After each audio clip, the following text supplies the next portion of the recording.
What's up, everybody? This is Peter Schrager from Good Morning Football and The Season with Peter Schrager. And guess what? It's football season. And you can now get almost anything you need for game day delivered with Uber Eats. What do we mean by almost? Well, can't get a running back delivered, but you can get baby back ribs delivered. Strong defense? Like, no. But a strong deodorant? Yes. A six-pack of abs? That's absolutely not. No. But a six-pack of beer? Uber Eats can get you that. There you have it. Get almost anything for game day delivered with Uber Eats. It's the official on-demand delivery partner for the NFL. Order now. Alcohol in select markets. Product availability may vary by region. See that app for details. Everybody vibes with the all-new Camry. With available all-wheel drive, the Camry can handle any kind of weather from Arizona to Seattle to Green Bay. And if you need to sub in another driver, the Camry's available driver's seat and side view mirror memory will make it seamless. But no matter who's driving, with Camry's bold styling, they'll look good. And because every all-new Camry is a hybrid, it delivers game-changing fuel efficiency. Whatever your vibe, it's a Camry vibe. Learn more at toyota.com/Camry.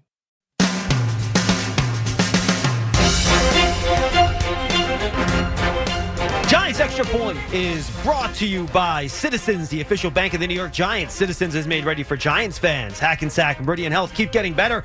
Kendra Scott, game day and every day. Score a jewelry touchdown with Kendra Scott. Peerless Boilers, the world's best built boilers. And by Moody's. Decode risk. Unlock opportunity. Learn more at Moody's.com.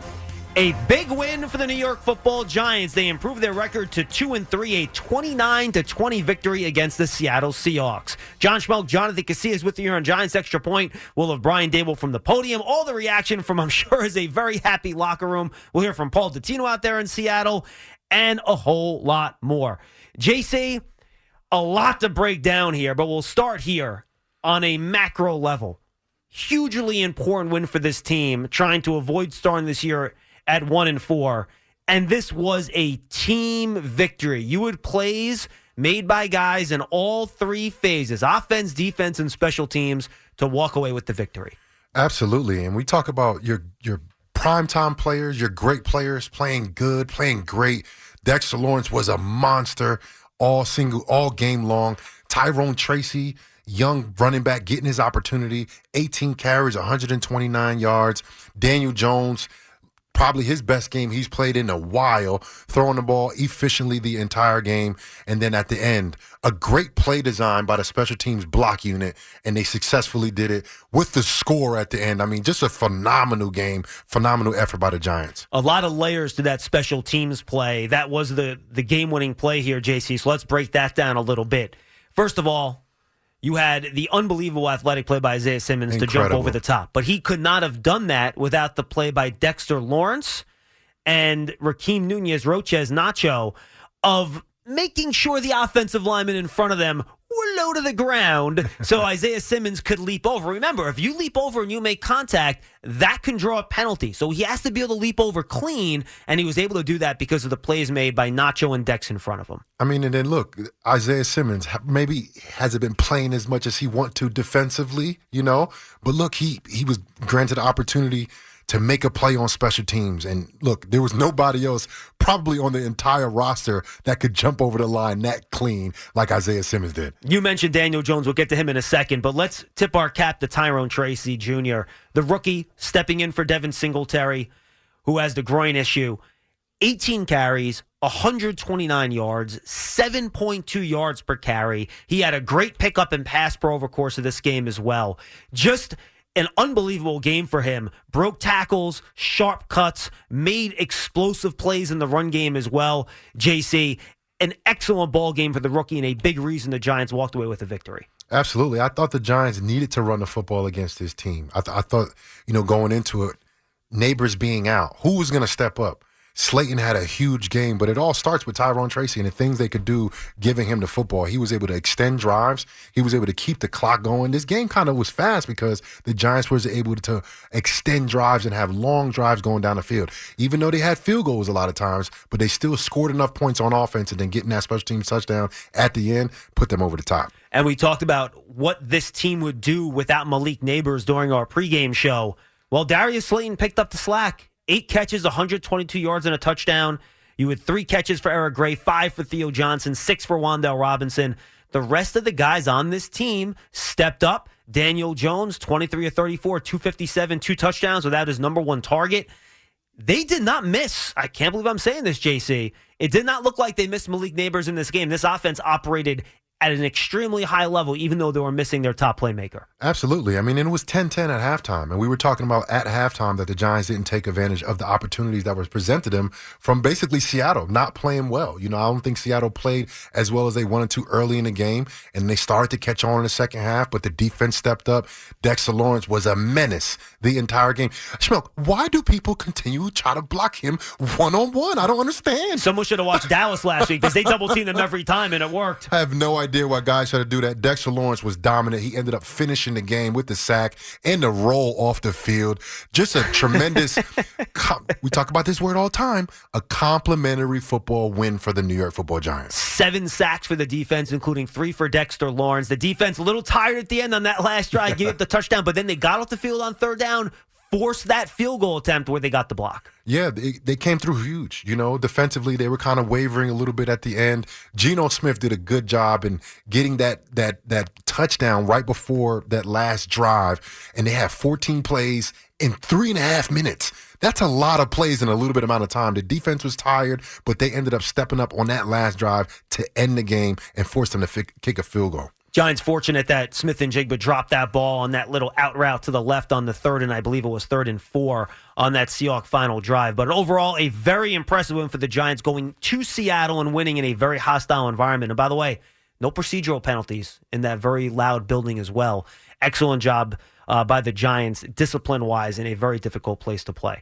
That was tonight's game breakdown, brought to you by our local Ford stores. One engine drives the team. For current offers, visit buyfordnow.com. Ford, official truck of the Giants. Quick timeout. We'll come back. Hopefully we'll have Brian Dable at the podium and a whole lot more as we continue on Giants Extra Point. Giants defeat the Seattle Seahawks 29-20. We'll be back with more after this. You're listening to Giants Extra Point on the WFAN Giants Radio Network. Back here on Giants Extra Point, the Giants defeat the Seattle Seahawks 29-20. John Schmeelk, Jonathan Casillas with you. JC, a couple guys I want to get to here. After a rough game last week with Deonte Banks, some criticism from the coaches over the course of the week for his play against CeeDee Lamb on that deep pass for a touchdown, which really, in the end, was one of the big differences in the game last week against Dallas. Maybe the biggest defensive play of the game, that strip on DK Metcalf. It short-circuited a Seahawk drive that would have led to points, whether a field goal or a touchdown, we don't know. But they were on the Giants' side of the field when that strip happened, and that really changed momentum. Giants got the ball back, scored themselves, and that was a big momentum-shifting play from Banks. And his coverage was great all night. He had 3 passes defense. I think this was probably his most solid game that he's played in his young career against probably one of the most talented receiving groups in the NFL, and a monster of DK Metcalf, who he's matched up against a lot. And he forced that play against DK. That's 2 fumbles in a row, 2 weeks in a row for DK Metcalf. But you got to tip your hats to all the guys on defense. They played well. They played against, look, the Seattle didn't look like themselves early in the game, and they started to get momentum late in the game when Geno basically went that up-tempo type speed, had the Giants on their heels. Fast, man. Oh, man. I couldn't even take notes. I was sitting here just like, I'm just going to watch this game so I don't miss anything. They were moving so fast, and the Giants defense was reeling, but they made the plays at the end of the game, and that's what you want to see. They show grit. They show discipline. Not a lot of penalties from the Giants. A lot of penalties from the Seahawks. The Giants played a really complete game today. And we said it at halftime. Both of us were very concerned. Very much so. It's 10-10. You dominate the first half of play. You outgain them by almost twice as many yards. Yep. You run more than twice as many plays, and it's only a 10-10 game. That is a recipe for a loss a lot of times. But this team stuck with it, made enough big plays. You knew the Seahawks with that offense and Geno and their weapons that were going to make a run. They made their run, but the Giants made enough plays to hold them off. And just really a gutty effort. I know a lot of people, nobody around the team that actually, talks to people or in the locker room, said, if you keep losing games, are they going to lose the locker room? JC, this was, I think, a pretty good sign that even when things started going bad in this game, this team stuck with it. Their defense continued to make some plays. The offense continued to move the ball, and they did not get down on themselves when things started to go bad in this game in the second half. They stuck with it. And you can see, even on the sideline, Dable was encouraging the defense. Daniel Jones was encouraging the defense. These guys were really into this game, and the team stuck together for a team win despite some adversity after a first half where you should have been up more points than you should have because of that fumble at the goal line by Gray and that 100-plus yard fumble return for a touchdown. Yeah, it wasn't a perfect game. Wasn't a pretty game, but it was a thorough game. It was a complete game played by everybody on that Giants roster, including the coaches. They stayed after it, developed a great play at the end of the game. I didn't even know plays like that existed on extra point block. JC, I'm going to tell you, for the offense, this was a pretty game. 420 total yards, 7 of 16 on third down. Daniel Jones, 23 of 34, 257, 2 touchdowns, no picks. That is a pretty game. You ran the ball for, I'm doing quick math in my head here, over 170 yards. That is a pretty game offensively. It's balanced. Everyone got involved. Aside from that one fumble at the goal line, you did not turn the ball over. This was a pretty game for the offense. This was as good as the offense has looked all year long. And they responded to adversity. You know, the Seattle Seahawks never quit this game. They were trying to be in it the whole time. There were some huge drops also on third down. Again. Yep, also on third down, and they just kept on chugging away. Daniel Jones had a great game through the air and running the ball efficiently. Great point. 11 carries, 38 yards. And, JC, let's give credit to the Giants' offensive line. Yeah. These are the early returns here, and, you know, Pro Football Focus always updates what they grade out when they review the game a second time.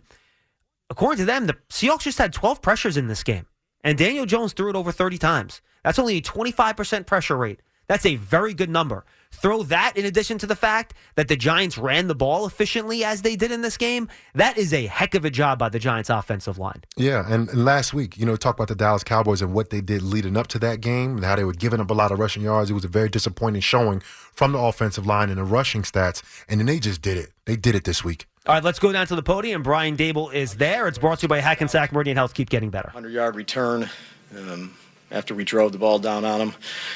Thought we played good, efficient football. Thought our quarterback played good again. So he's continued to play well. That starts it. The run game was good. Pass game was efficient, hit a couple big plays. And then defensively and special teams, you know, again, we were grinding back and forth. They got a lot of talent on their football team. It's a good offensive football team. You know, they've been doing a good job defensively, you know, taking away passes. But proud of the guys to come out here, play a good game, and get a win on the road. And, you know, I think it was Tuesday, Gobi brought that play up to me. You know, we talked about who we thought would be a good candidate to do the jump.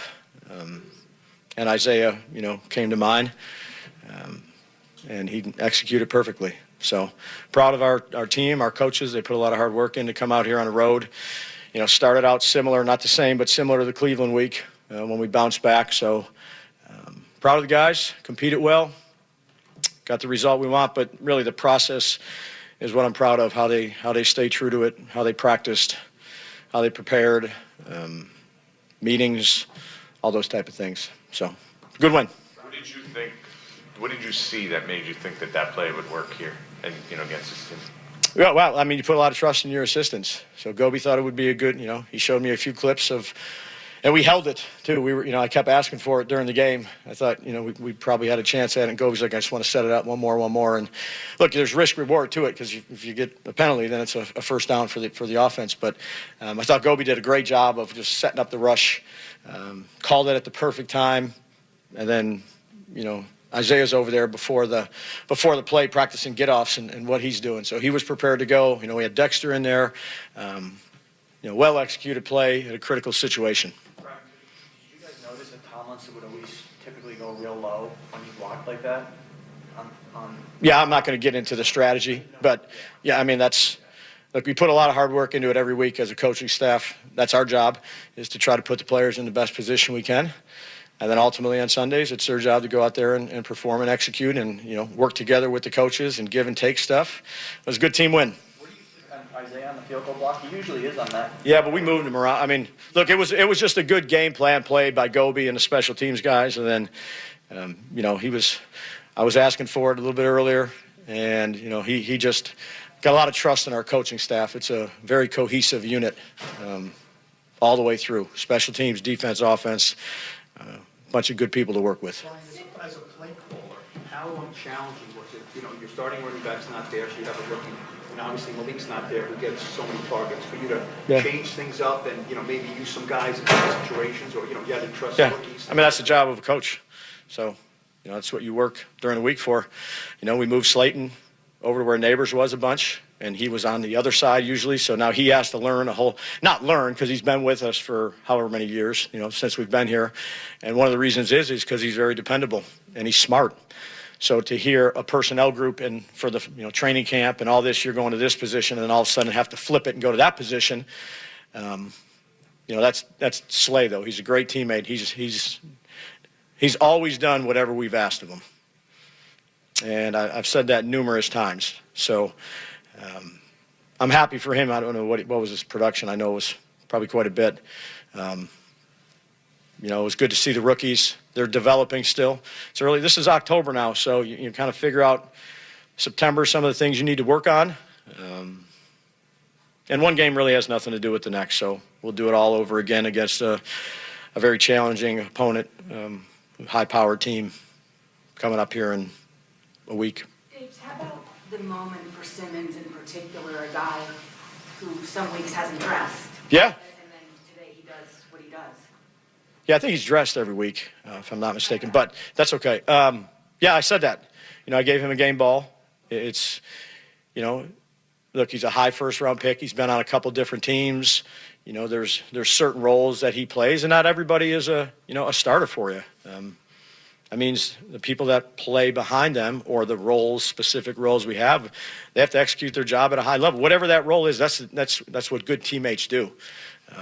You know, certainly everybody wants the ball on offense or play 100% of the time, but you know, this is a team game, and you can only put 11 out there. And when your number's called, you know, we're expecting you to make the play. So I'm proud of the young man for that.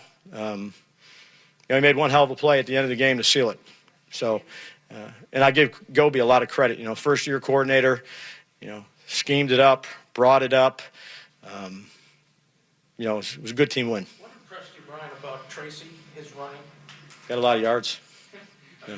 He was productive. He was productive. He was tough. I mean, he's doing the, I don't know if it's eat more or whatever it is, you know, on the sideline. Give him the ball. And, you know, he ran hard. You know, he saw the holes. He pressed the hole. That's something we've been working hard on him with, is pressing the hole and setting up your blocks. Made some extra yards with the ball in his hand. I don't know. He had a bunch of yards too, right? Yeah. Tracy, I don't know, whatever it was. What was it? Like 7. What was the average? He had to have a high average. Yeah. Yeah. Well, they all do, you know, but there's certain, you know, certain plays we left out there too. So there's a lot of things to clean up. But I'm proud of our team. I'm proud of our coaches to come all the way across the country and, you know, lose a tough couple games here in the last month, which I thought we competed at. I think we're getting better. We're certainly not there, but, you know, I just think the cohesiveness of the staff, the players, I think that's important, particularly early on in the year. You know, a lot of hard workers, a lot of team players, put the team first. But long way to go. You know, it's one game in a tough environment. But what I'm proud of is, you know, how they responded to early in the game. You know, when that big play happened, is very similar to Cleveland. And I think, let me say this. Somebody asked, I think it was you, about the fans. Our fans were awesome again. They were at, you know, Washington, traveling out on the road. I mean, it's nice to hear, you know, New York Giant chants at the end of the game. So shout out to the fans. Dave, how fun is it to coach Daniel Jones when he's playing the level he was at today? Well, it's always been fun to coach him because he's a true pro. So, again, I always want the results, but have a lot of confidence in him, how he's playing, how he's preparing. You know, feel comfortable putting the ball in his hands. You know, this is what we did early in the game. You know, we went after him a little bit, throwing the ball.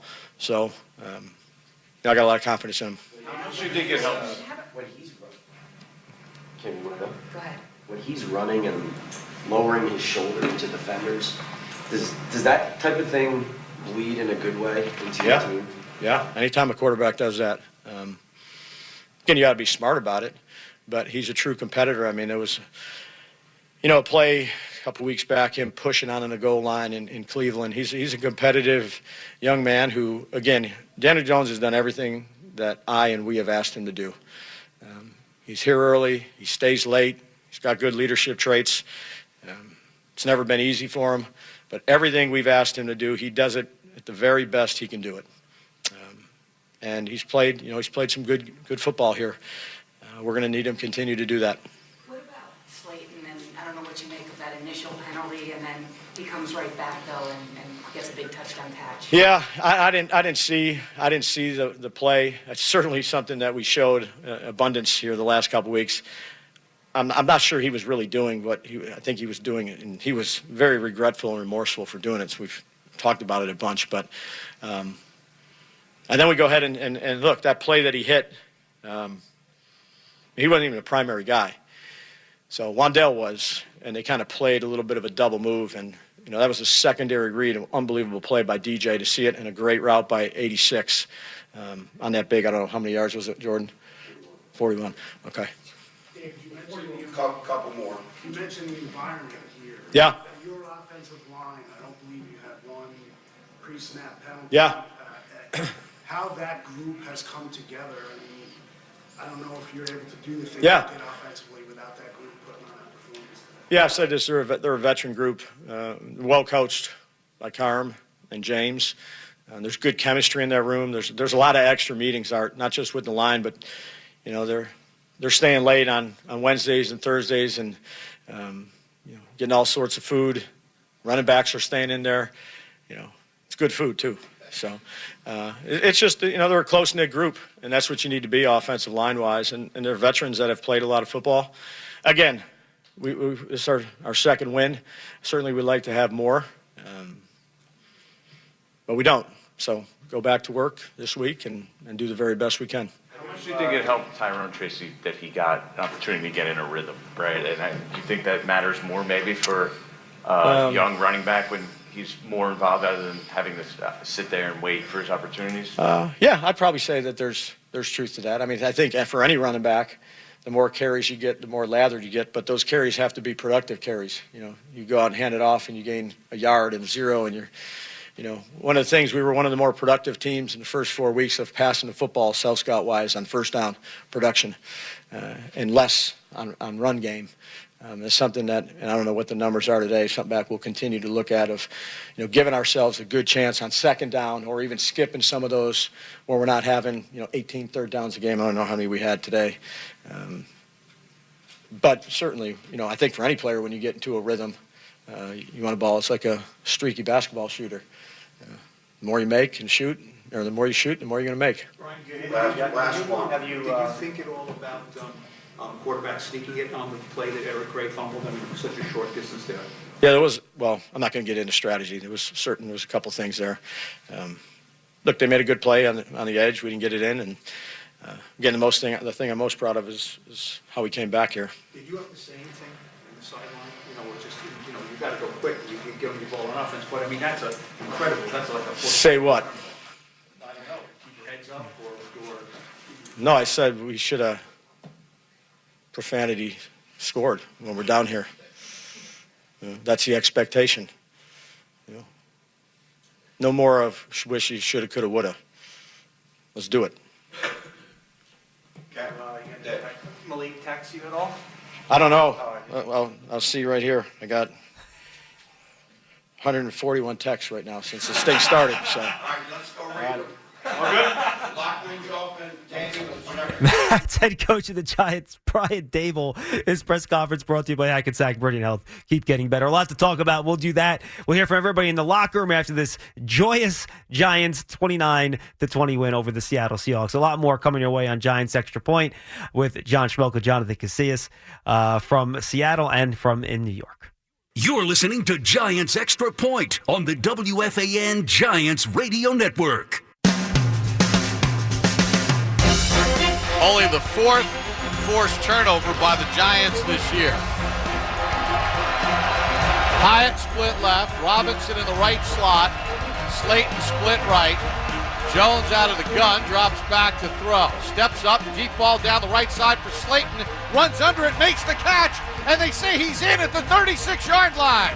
What a throw by Jones, and what a catch by Slayton, and now a flag comes in. 1st and 10 at the 30.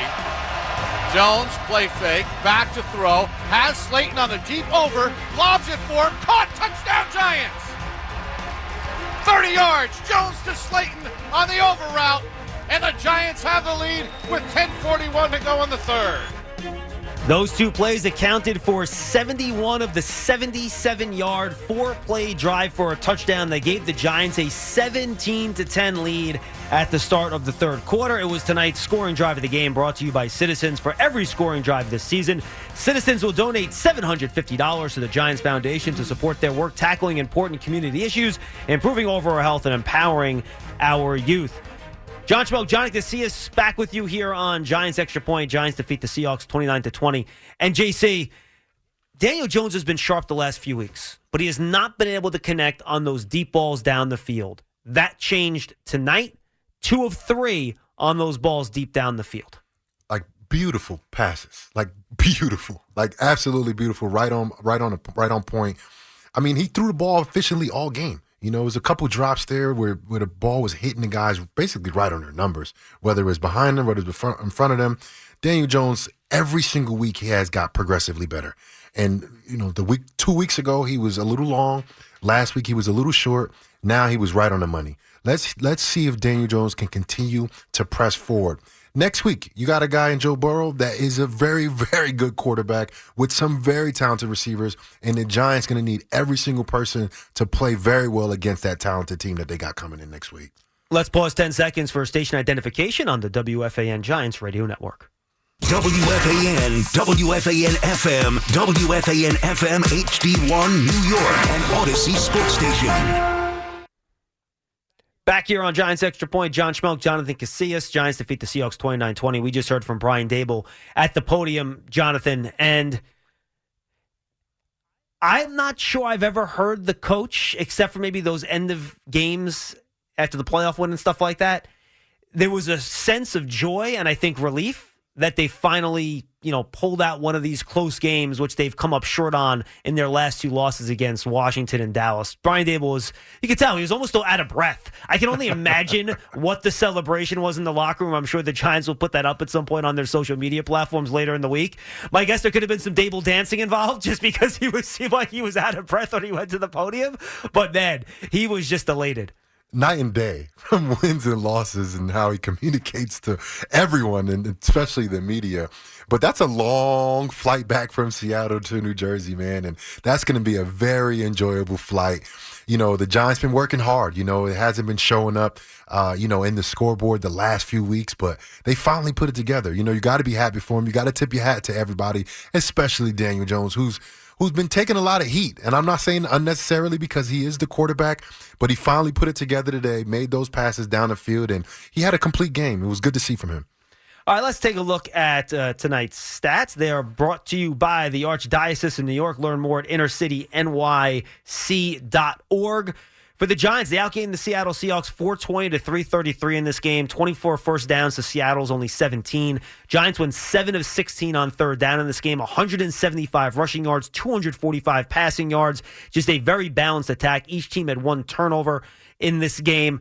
For the Giants, Daniel Jones, 23 of 34, 257 yards, 2 touchdowns, no interceptions, at 109.6 quarterback rating. The rookie Tyrone Tracy in place of Devin Singletary, 18 carries, 129 yards, 7.2 yard average. Daniel Jones ran 11 times for 38 yards. Darius Slayton picking up the slack for the absent Malik Neighbors, 8 catches, 122 yards, including those 2 deep balls you just heard. He had a touchdown in the game. Wan'Dale Robinson, 6 catches, 36 yards, 5 catches, 48 yards for Theo Johnson, and Eric Gray, 3 catches for 50 yards. Had 2 big screen passes on that opening drive before that fumble. So a good game for Eric Gray, though Tyrone Tracy eventually kind of took over that game from an offensive perspective. For the Giants on defense, Tyler Nubin led the way with 7 tackles, but the Giants had 7 sacks in this game. 2 for Dexter Lawrence, 2 for DJ Davidson, a half each for Rakeem Nunez-Roches, and Kayvon Thibodeau, and then Brian Burns had a sack on a big, I think it was a 3rd and 1, or it was a 4th and 1,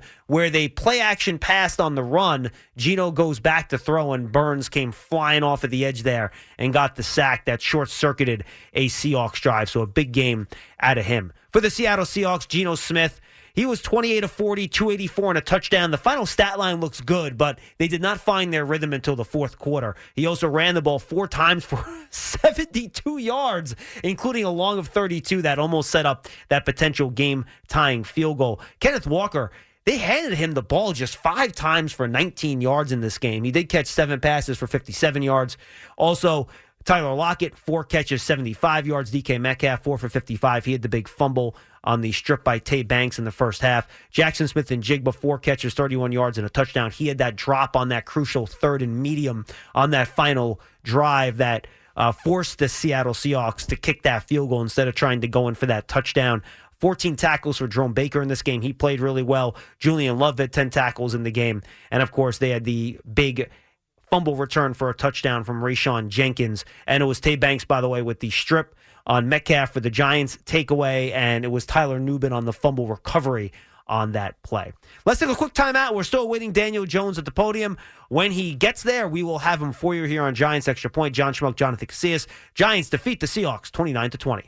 You're listening to Giants Extra Point on the WFAN Giants Radio Network. This is Tyrone Tracy Jr., and you're listening to the radio home of Big Blue, The Fan, WFAN, and WFAN FM New York.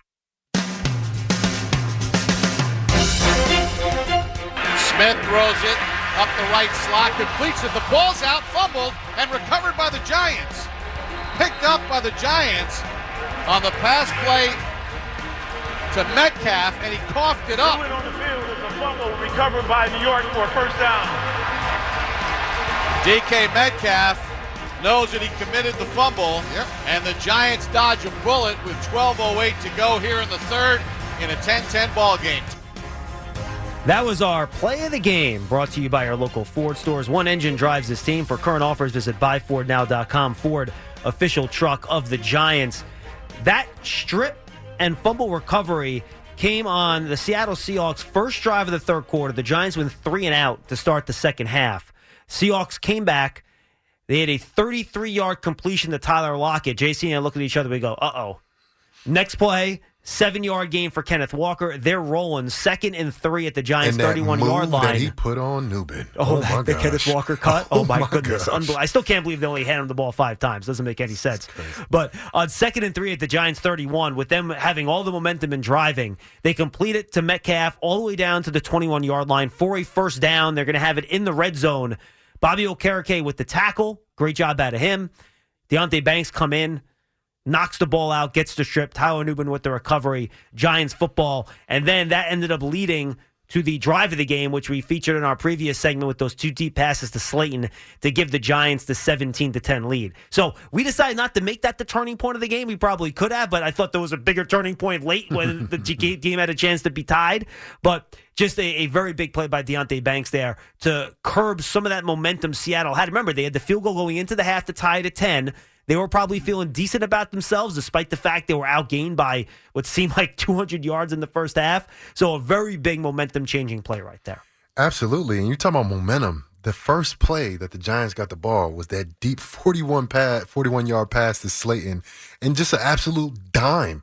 That's one of the best passes I've seen Daniel Jones throw in his entire career. Just an absolute dime perfection. And a couple plays later, that 30-yard pass touchdown to Slayton. But that's the NFL, man. Big plays on defense usually turns around to be big plays on offense, and the Giants need to go ahead and create more of those to see what Daniel Jones has in store for them, because I think there's a lot of potential here, man, and the Giants haven't really put together that complementary football game, whether it was the defense playing well and the offense not doing it and special teams not picking up the slack, but all 3 phases play for 4 quarters, and they needed literally every single moment of it to go ahead and get this win on the road.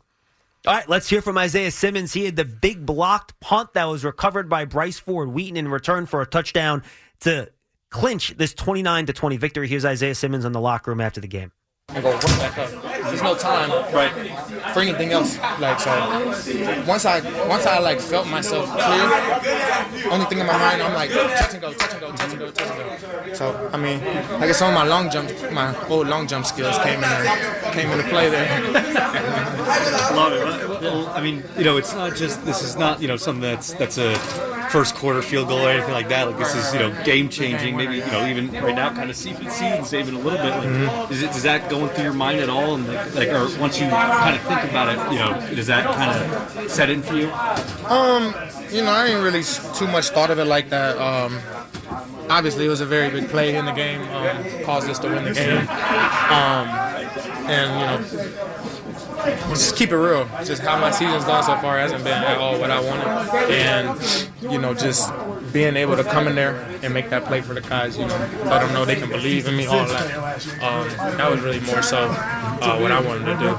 Just show them I'm capable of making those game-changing plays, regardless of if it's at the very end or if it's in the first quarter. I believe that I'm the type of player that, could help the team make plays like that often. And you think, obviously, do that on defense as well, right? Correct. That's what I mean. Making them push. Correct. Awesome. Is this a planned play during practice? Yeah. We practiced that. Did you expect to have that type of? I've only practiced it once though, so that was my second live rep. Coach Dayball said you all came up with this on Tuesday. Yeah, it was just kind of random. I didn't practice it until Friday though. Really? Friday I did it one time and that was it. Did it work in practice? I mean, yeah, but the guys practice, so the guys obviously letting me get over them. So. Have you ever done anything like that before? Nah, first time. Yeah, I'm normally not on field goal block, so yeah, that was my first time. I said today I was gonna block a punt or a field goal, one of them, so I didn't know which one, but it was gonna be one of them. So you blocked the field goal too. Yeah, the field goal. Is there a track and field coach somewhere that's happy for you, or Cool, for sure. I'm sure my Clemson jump coach, I'm sure he's happy for me right now. All my Jamaican coaches from growing up, I know they're all happy with me. Coach Enoch Empo, shout out Lake North. You know what I'm saying? That's my dog. So I know they're all smiling somewhere, like they go that track background. So I know my dad's probably happy as hell too right now. Yeah. Is your phone kind of going? Oh yeah, my phone's going crazy right now. It's going crazy. The trick on that is timing the jump over the guard, right? I mean, I think the hardest part about it is you have to jump up first and then go forward. Right. Because you can't touch him or else it gets called back. So just being able to get up and over. And then, like I said, once you touch again to go right back up, that's probably the hardest part is the going right back up part. I thought, for me. It's like a little like the triple jump, isn't it? Yeah. Were you a track athlete? Yeah. Our post-game interviews in the locker room are brought to you by MetLife, the official insurance company of the New York Giants. Isaiah, you don't have to list everyone. I think everyone you know is pretty happy for you right now, dude. They talk about triple jump and long jump, but it's more like a high jump. I think it's a high jump, too. Yeah, I agree with you. it's more like a high jump. Yeah. And the irony in it being in Seattle, where vivid memories of Cam Chancellor doing that in Seattle. That's so ironic, but great play by him. And you gotta respect the resiliency by him. He said it. He's not happy about basically how much he's been playing this year. On defense, yeah. And Giants, we all expected him to play a lot more, to have that special role. And, we didn't really show up as much this year, but man, he was ready when they called his name. Only practiced it once a couple of days ago. And to, rise up and make that play, such a huge play. And listen, you don't have a chance to block kicks in practice. They don't kick the ball at you at practice. It's a simulated thing where they're probably taking it off somebody's hand, but you don't kick a ball in practice where a player's blocking it because that's dangerous. You know what I mean? But great play by him, great call, great time. And Dave's talked about it earlier that he wanted to do it earlier in the game, but what better time to do it at the end of the game? Yeah, and they held it back. And I want to talk about how this works at practice because the media seemed to be surprised that, you only worked on this once on Friday. Well, Friday is the situational day, right? Yep. Mm-hmm. That's when you practice those type of designer plays, I guess, for lack of a better term, is on Fridays. It's not a full speed practice. It's more of a walkthrough, right? On Fridays, you're not going full speed necessarily.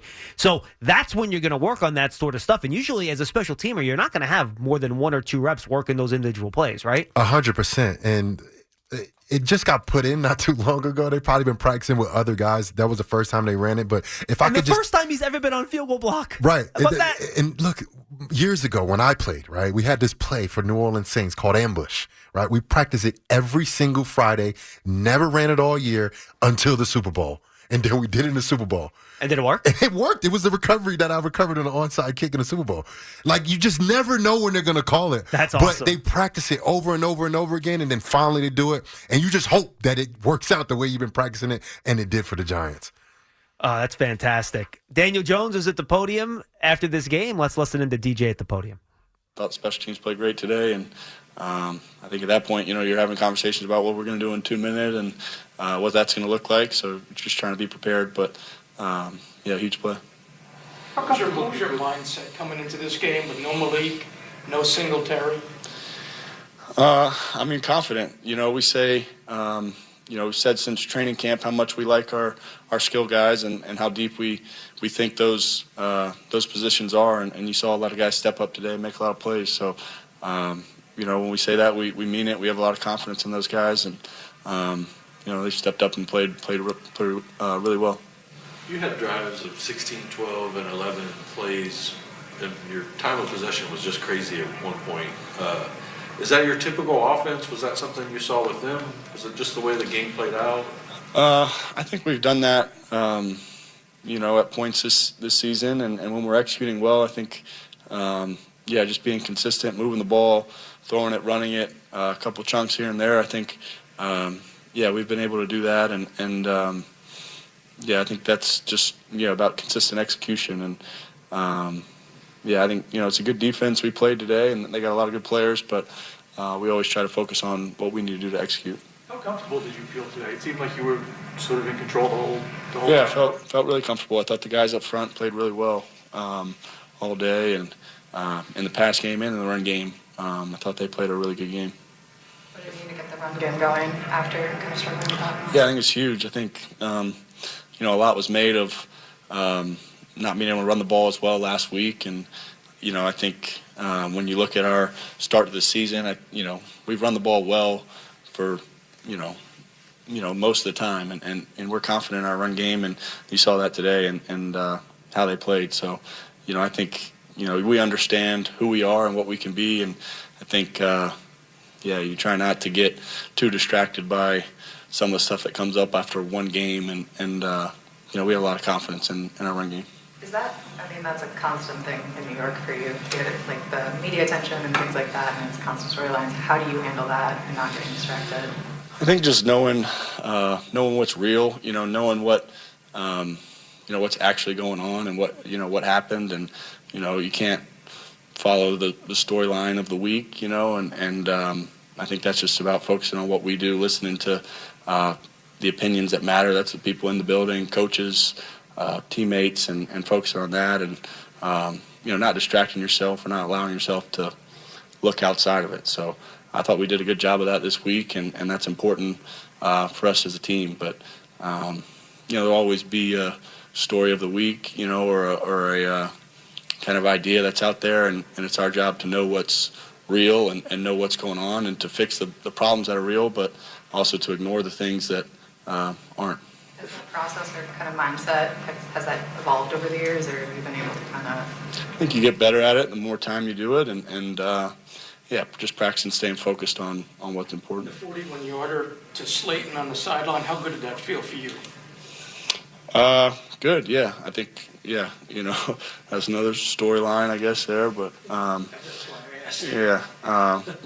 confident. I think we're all confident in what we can do in our ability, and I think that's another example, just focusing on what's real and staying confident in what you do. And when the touchdown pass to Slayton, can you talk about that one? He ran a really good route, got wide open, and just try to lay it out there for him, let him run under it. So great call there, I thought, by Daves, and then Slade did a really good job. Chris did a good job sealing the edge there, giving me a place to throw it. Slade stepped up, had a big-time game today. You had said that you were in the good spot with your deep ball. You showed it today. You're in a good spot with the deep ball. Yeah, I mean, I'm confident in my deep ball, and yeah, keep throwing it and trusting it.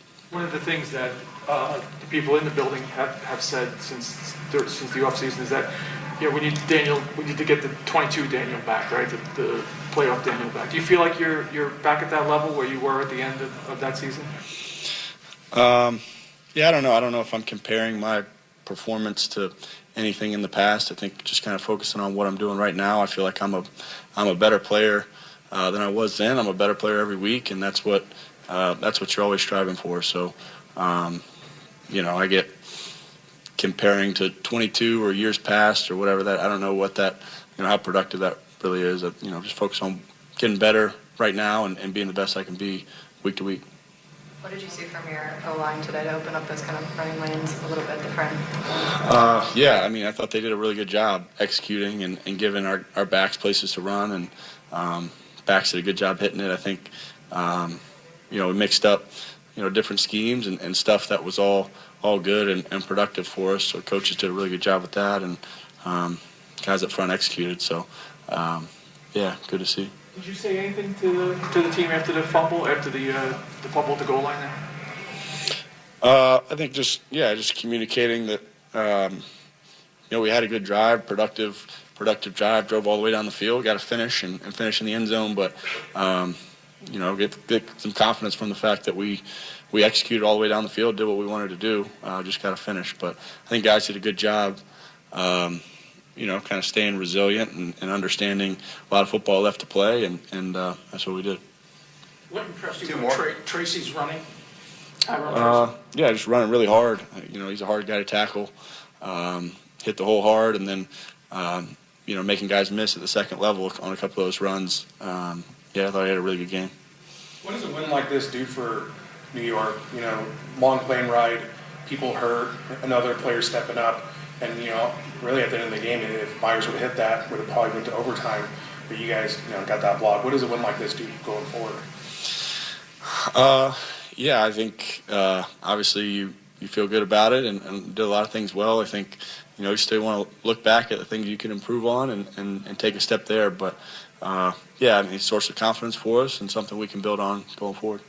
Thanks, Daniel. All right, thanks. Daniel Jones at the podium after the game. And again, a really good game for Daniel Jones. And JC, in his last 4 games, he has 6 touchdowns, just 1 interception, and interceptions on a Hail Mary. So you can throw that out. That really was insignificant at the end of the Cowboys game.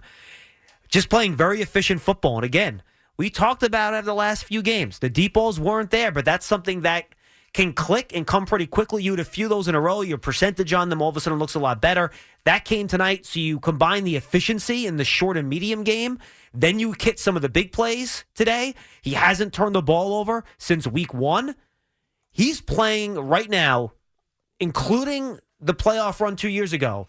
He is throwing the ball and playing quarterback, the art of playing quarterback, handling the pocket, recognizing blitzes, getting the ball out quick, better than he has in his entire career. I fully agree with that. And you talk about last year, 2023, where it was just like nothing could go right. Oh, it was a disaster. And he didn't look like the guy that they paid like last year. Now he's looking like that guy.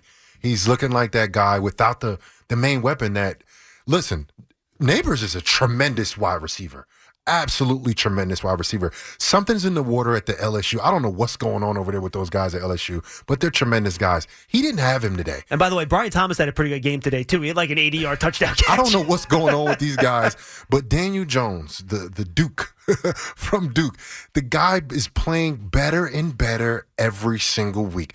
Got to tip my hat off to him. Much respect to him. He's received so much criticism throughout his career, especially these last, 18 months since he's got that contract.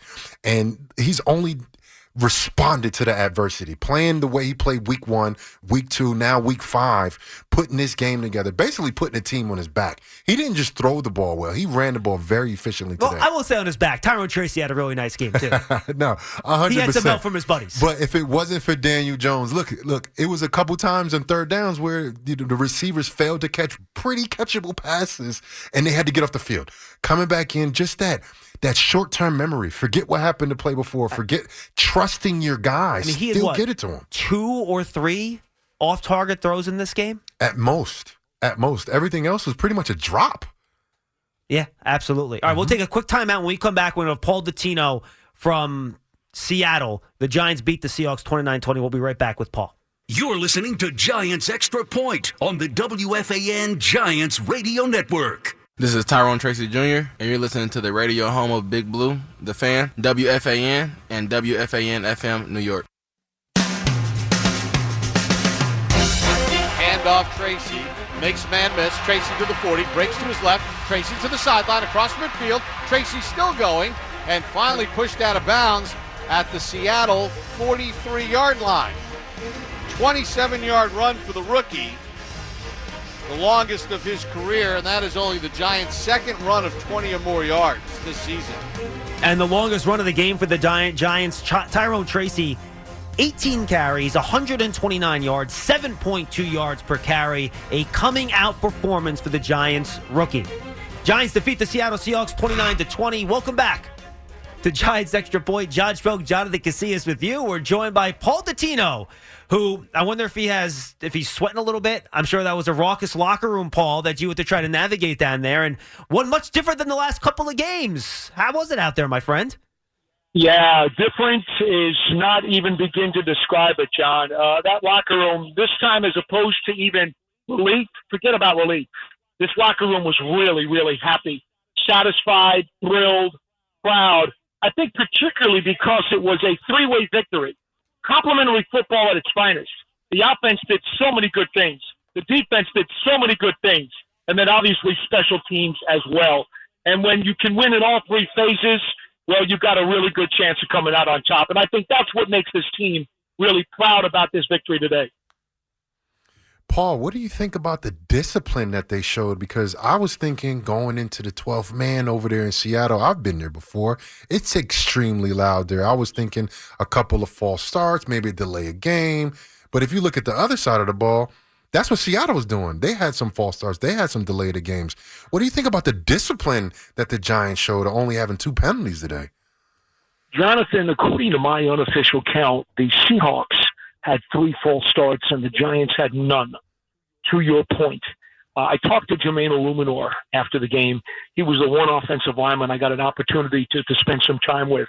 And he couldn't have been more proud because he said, as veterans on this line, we actually prefer the hostile environment because we believe with our silent count, we've got a split-second advantage over the other team. As long as we hold our water and we know what we're doing, we're confident in what we're doing, and we time things correctly because they gelled now. And that's the thing that I'm hearing from these O-linemen, is that I heard it this week and I heard it from Jermaine again today. They feel like they have gelled into a unit, and it took them the better part of a month or so to do it. He feels that they've actually got the advantage with a silent count in this environment. It takes a very special group of veterans to be able to actually believe that they can hold an edge in such a situation. Yeah, I'm not sure I buy that one, Paul. I appreciate the confidence, but I'm not sure the silent gives you an advantage over knowing what the snap count is and then fire it off. But I'll bet if that's what Jermaine said, I'll believe him, and good for them. He's a big guy, John. Yes. I don't think I want to dispute him. No, absolutely. It's Paul, it's very easy for me to do that sitting in New York than you doing that in front of him in Seattle. I totally get where you're coming from with that. How about the job that Daniel Jones did without Malik Neighbors, the receiving core with Darius Slayton, 8 catches, 122 yards? For Slayton, the 600-yard game of his career. And I think the important thing here for the Giants is that they did spread the ball around. I mean, when you look at how he did it, Robinson got a whole bunch of targets. Even Theo Johnson, the rookie tight end, got a handful of targets. And we mentioned on the pregame show, we thought the running backs would get targets. They didn't get as many as I thought they would.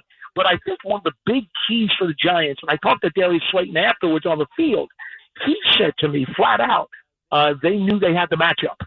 In fact, if you looked during the course of the game, late in the game, they pulled Brown. The Seahawks pulled Brown off of Slayton and put Pritchett on him. Well, Paul, because Slayton was having his way with Brown all day. And it wasn't just Slayton. I think whoever Brown was on, they were just circling Dre Brown, and they were going to him again and again. Go ahead, JC. Listen, you look at the first drive. We kind of forgot about what happened on the first play when the Giants had the ball. They fumbled the football in the first play. Yeah. It was almost disaster. And then, the drive went on, a drop here, the Giants converted, got all the way down to the 1-yard line and fumbled the ball. Jenkins returned it for a touchdown. And it's like, oh my God, is this just what we're going to see today? Is this how the game's going to go? But, can you talk about the adversity and how they responded throughout the entire game when stuff, was going back and forth, the ebb and flow, and then also Seattle's push late in the game to get themselves back into the game, and then the Giants basically finished it. But can you talk about the adversity and the way they responded to the adversity today? All right, I think there are 3 answers to that question. The first answer is anytime a team wins a game like this, they're going to answer that they knew they were resilient and they knew they were calm, cool, and collected, and they would come back from such a horrendous start. So, Jonathan, it's not a surprise to hear the guys say that. Do I believe them? I believe them because they won the game. Had they not won the game, I'm sure they would have said that was a disastrous start. But I will say this. The one thing, and it goes to the second point that I'm about to make. The scramble by Smith, the 34-yard scramble that put Seattle into scoring range for the attempted tying field goal. Now, you recall on the drive before that, they went 14 plays, took about 3 minutes, 3.5 minutes off the clock, and they make it a one-score game. Giants made them take 14 plays to do it. I'm sure they wish that there was more time evaporating, but they did make them take 14 plays. And so Smith comes up with the scramble. Now, here's the one thing that every single person in the locker room told me afterwards, and that is the Giants had a field goal block plan for Seattle. They saw something in the scheme. No one would specifically detail the idiosyncrasy that it was, but they said they all saw it, they knew what it was, and they were waiting for the right time to use it. And they all knew that they had that in their pocket when Seattle went for the tying field goal. And, of course, Simmons went and was able to come up with the block, and that really sealed the game. So, again, it's a lot easier to talk that way after you win. But again, John, to your initial point, the reaction in this locker room was one of a lot of excitement, enthusiasm, and pride. And I think this win really did a lot for these fellas. Paul, anything else from the locker room before we say goodbye that you think we should know? We've heard from Isaiah Simmons. We've heard from Daniel Jones and Brian Dable. Anything else we should be looking forward to here as we continue our postgame show? I would only say this, in talking to Illuminor about the pass protection, they truly believe as an offensive line that they've got this thing down now. They feel like over the last 4 games, they have really gelled in pass pro, and they believe in Daniel Jones. And if you watch Jones today, he was terrific. He probably had 3 off-base throws the entire day. There were also, I think, 3 or 4 drops that I had credited the team for. And they were key drops, John. They were key drops. The Giants could have made this a lot easier on themselves. I had it tracked the same way. To a few passes where Daniel was surgical. Yeah, I had it tracked the same way, Paul. Yeah, so I feel personally that this passing game with Jones and this offensive line, they really got something going now. And as long as they can start making plays on the other side of those passes, the Giants are going to be a little bit more difficult to deal with than some teams might think. Paul, have a very fun and long flight home from Seattle, but it's going to feel a lot shorter after a win like this. Thank you, Paul. Well, John, I'm flying back, flapping my arms. I don't need to get on a plane. Trust me. I'm surprised you're not walking back, Paul. I don't know if my loafers would stand up for the entire trip across the country. A little Forrest Gump action from you, maybe? No? You don't think you can pull that one off? Thank you, Paul. Appreciate it. Oh, enjoy the rest of the night, fellas. Good stuff. Giants defeat the Seahawks 29-20. Quick look at the scoreboard for the people listening on our network here before we say goodbye. In London this morning, the Vikings defeated the Jets 23-17. Bears blew out the Panthers 36-10. Ravens eked out a win over the Bengals 41-38 in overtime. Texans with a field goal I believe as the clock expired, from 59 yards away from Fairbairn. 23-20 win over the Bills in a very close game. Jaguars a game-winning field goal as well. It was a fun 1 o'clock slate today. JC and I were locked in during that pregame show. 37-34, Jaguars beat the Colts. Dolphins in a barn burner beat the Patriots 15-10. Patriots had a late touchdown pulled off the board with Jalen Polk stepping out of bounds on the end line. Commanders 34-13 blew out the Browns. Another big game for Jaden Daniels, over 200 yards passing, 80 yards rushing in that game. Broncos 34-18 win over the Raiders. A couple of big interceptions in that game for the Broncos. Cardinals, the upset 24-23 win over the Niners. Both those teams now 2-3 in the NFC West. The Packers hold on to defeat the Rams 24-19. Big interception late to close that game. And, of course, the game you just heard right here on the Giants Radio Network. The Giants defeated the Seahawks 29-20. We'll wrap things up on our network when we return right after this. You're listening to Giants Extra Point on the WFAN Giants Radio Network. This is John Runyon, and you're listening to Radio Home of Big Blue, The Fan, WFAN and WFAN FM, New York.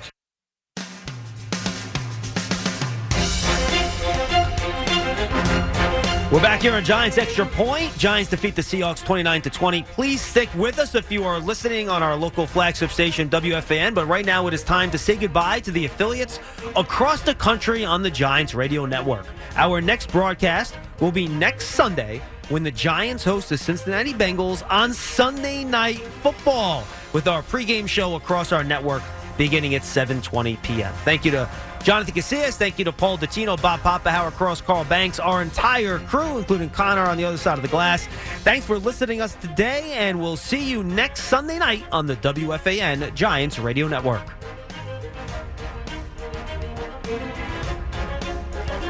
But we're not done right here on WFAN in New York. Jonathan Casillas and I will take your calls for the next 45 minutes or so at 888-808-1019. At least I stopped in the middle. 888-808-1019. And we'll hear more from the locker room. We have audio coming from Tyrone Tracy, Darius Slayton, Dexter Lawrence, Brian Burns, and a bunch of your calls right here on The Fan. By the way, if you want to know what's going on, where's Sunday Night Football? That'll come on when we're done with our postgame show. They're currently in a weather delay in Pittsburgh for Cowboys and Steelers. We'll be right back with more Giants Extra Point when we return right here on The Fan.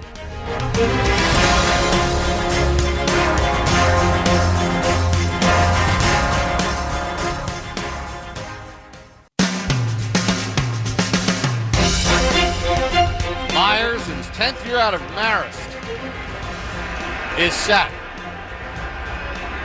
Snap is good. Kick on its way, and it's blocked by the Giants. They got pressure up the middle, and they scoop it up. Running down the left side is Houston. He's to the 5, and he's in for the score and a touchdown. Bryce Ford Wheaton is the one that picked it up. It jumped right over the center there and blocked it. That is such a great play. Bryce Ford Wheaton, off the bounce, returns it for a score. And Isaiah Simmons was the player that jumped over the top to block that field goal. And that was the Giants' turning point of the game, because that field goal, and, assuming the modern NFL, all these field goals tend to go in when they're under 50 yards. That one was under 50 yards. That would have tied the game, and it would have been a whole new ball game. So that's why we called that the turning point of the game. Listen to Boomer and Gio on WFAN tomorrow morning in the 9 a.m. hour for the Giants Turning Point contest. The first correct caller to name the game's turning point will win 2 tickets to an upcoming Giants home game. And JC, I should say this. And by the way, get on the lines, guys. 888-808-1019. 888-808-1019. Talking Giants football with you right here for the next 45 minutes until Steelers and Cowboys right here on The Fan. Everyone's talked about the play and how I think Dave's used his colloquial expression, called them Gobes. Let's credit Michael Gabriel here, the Giants special teams coordinator. These special teams coaches go over so many protection plays, so many kickoff returns, punt returns, all that stuff. And look, I got to be honest with you.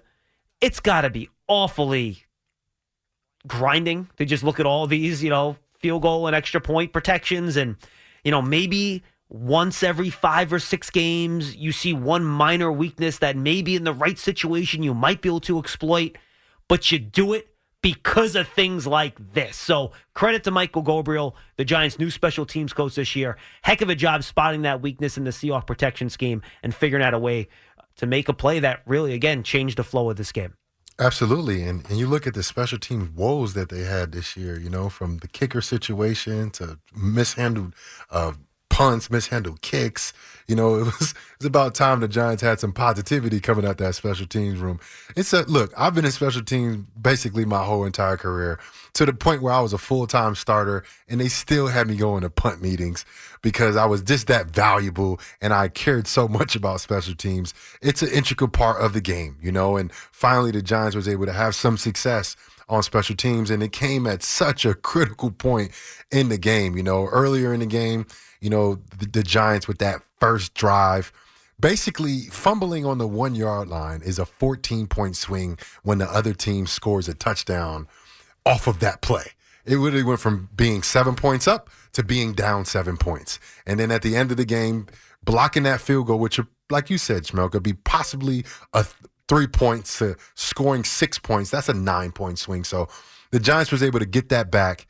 And I mean, what better time to do it at the end of the game to seal the game on special teams? Finally, special teams was the reason that the Giants won the game today. No question. For all your office, industrial, and residential moving needs, trust Clancy Relocation and Logistics, the official moving and relocation partner of the New York Giants. Visit clancymoving.com. And since we just played that game-winning return, let's hear from the guy that recovered the blocked field goal and returned it all the way for a touchdown, Bryce Ford Wheaton. Bob mentioned, he said Houston on the return originally. Dennis Houston, wide receiver, wore 88 in the preseason. So Bob had the number in his head. Bryce Ford Wheaton took the number in the regular season, which is why he fixed himself at the end of the call. He got it right. But that's the reason. Here's Bryce Ford Wheaton with the media after the game. So what exactly made him so confident and you so confident that was going to happen? That's just how we practiced it, honestly. It happened exactly how we practiced, how we anticipated. Big shout out to Zay and special teams coordinator Coach Goby for installing that. I mean, it happened exactly how he said it was going to happen, so couldn't work out any better. So there was something on the film? Yeah, for sure. Okay. Yeah, we knew Zay was a freak athlete, and he had the ability to do that, jump over the line, and it worked perfect. Okay, so now he gets the block, and Isaiah was saying to me, I'm just hoping somebody can get the ball. So what did you see? You knew you had to hustle to get it.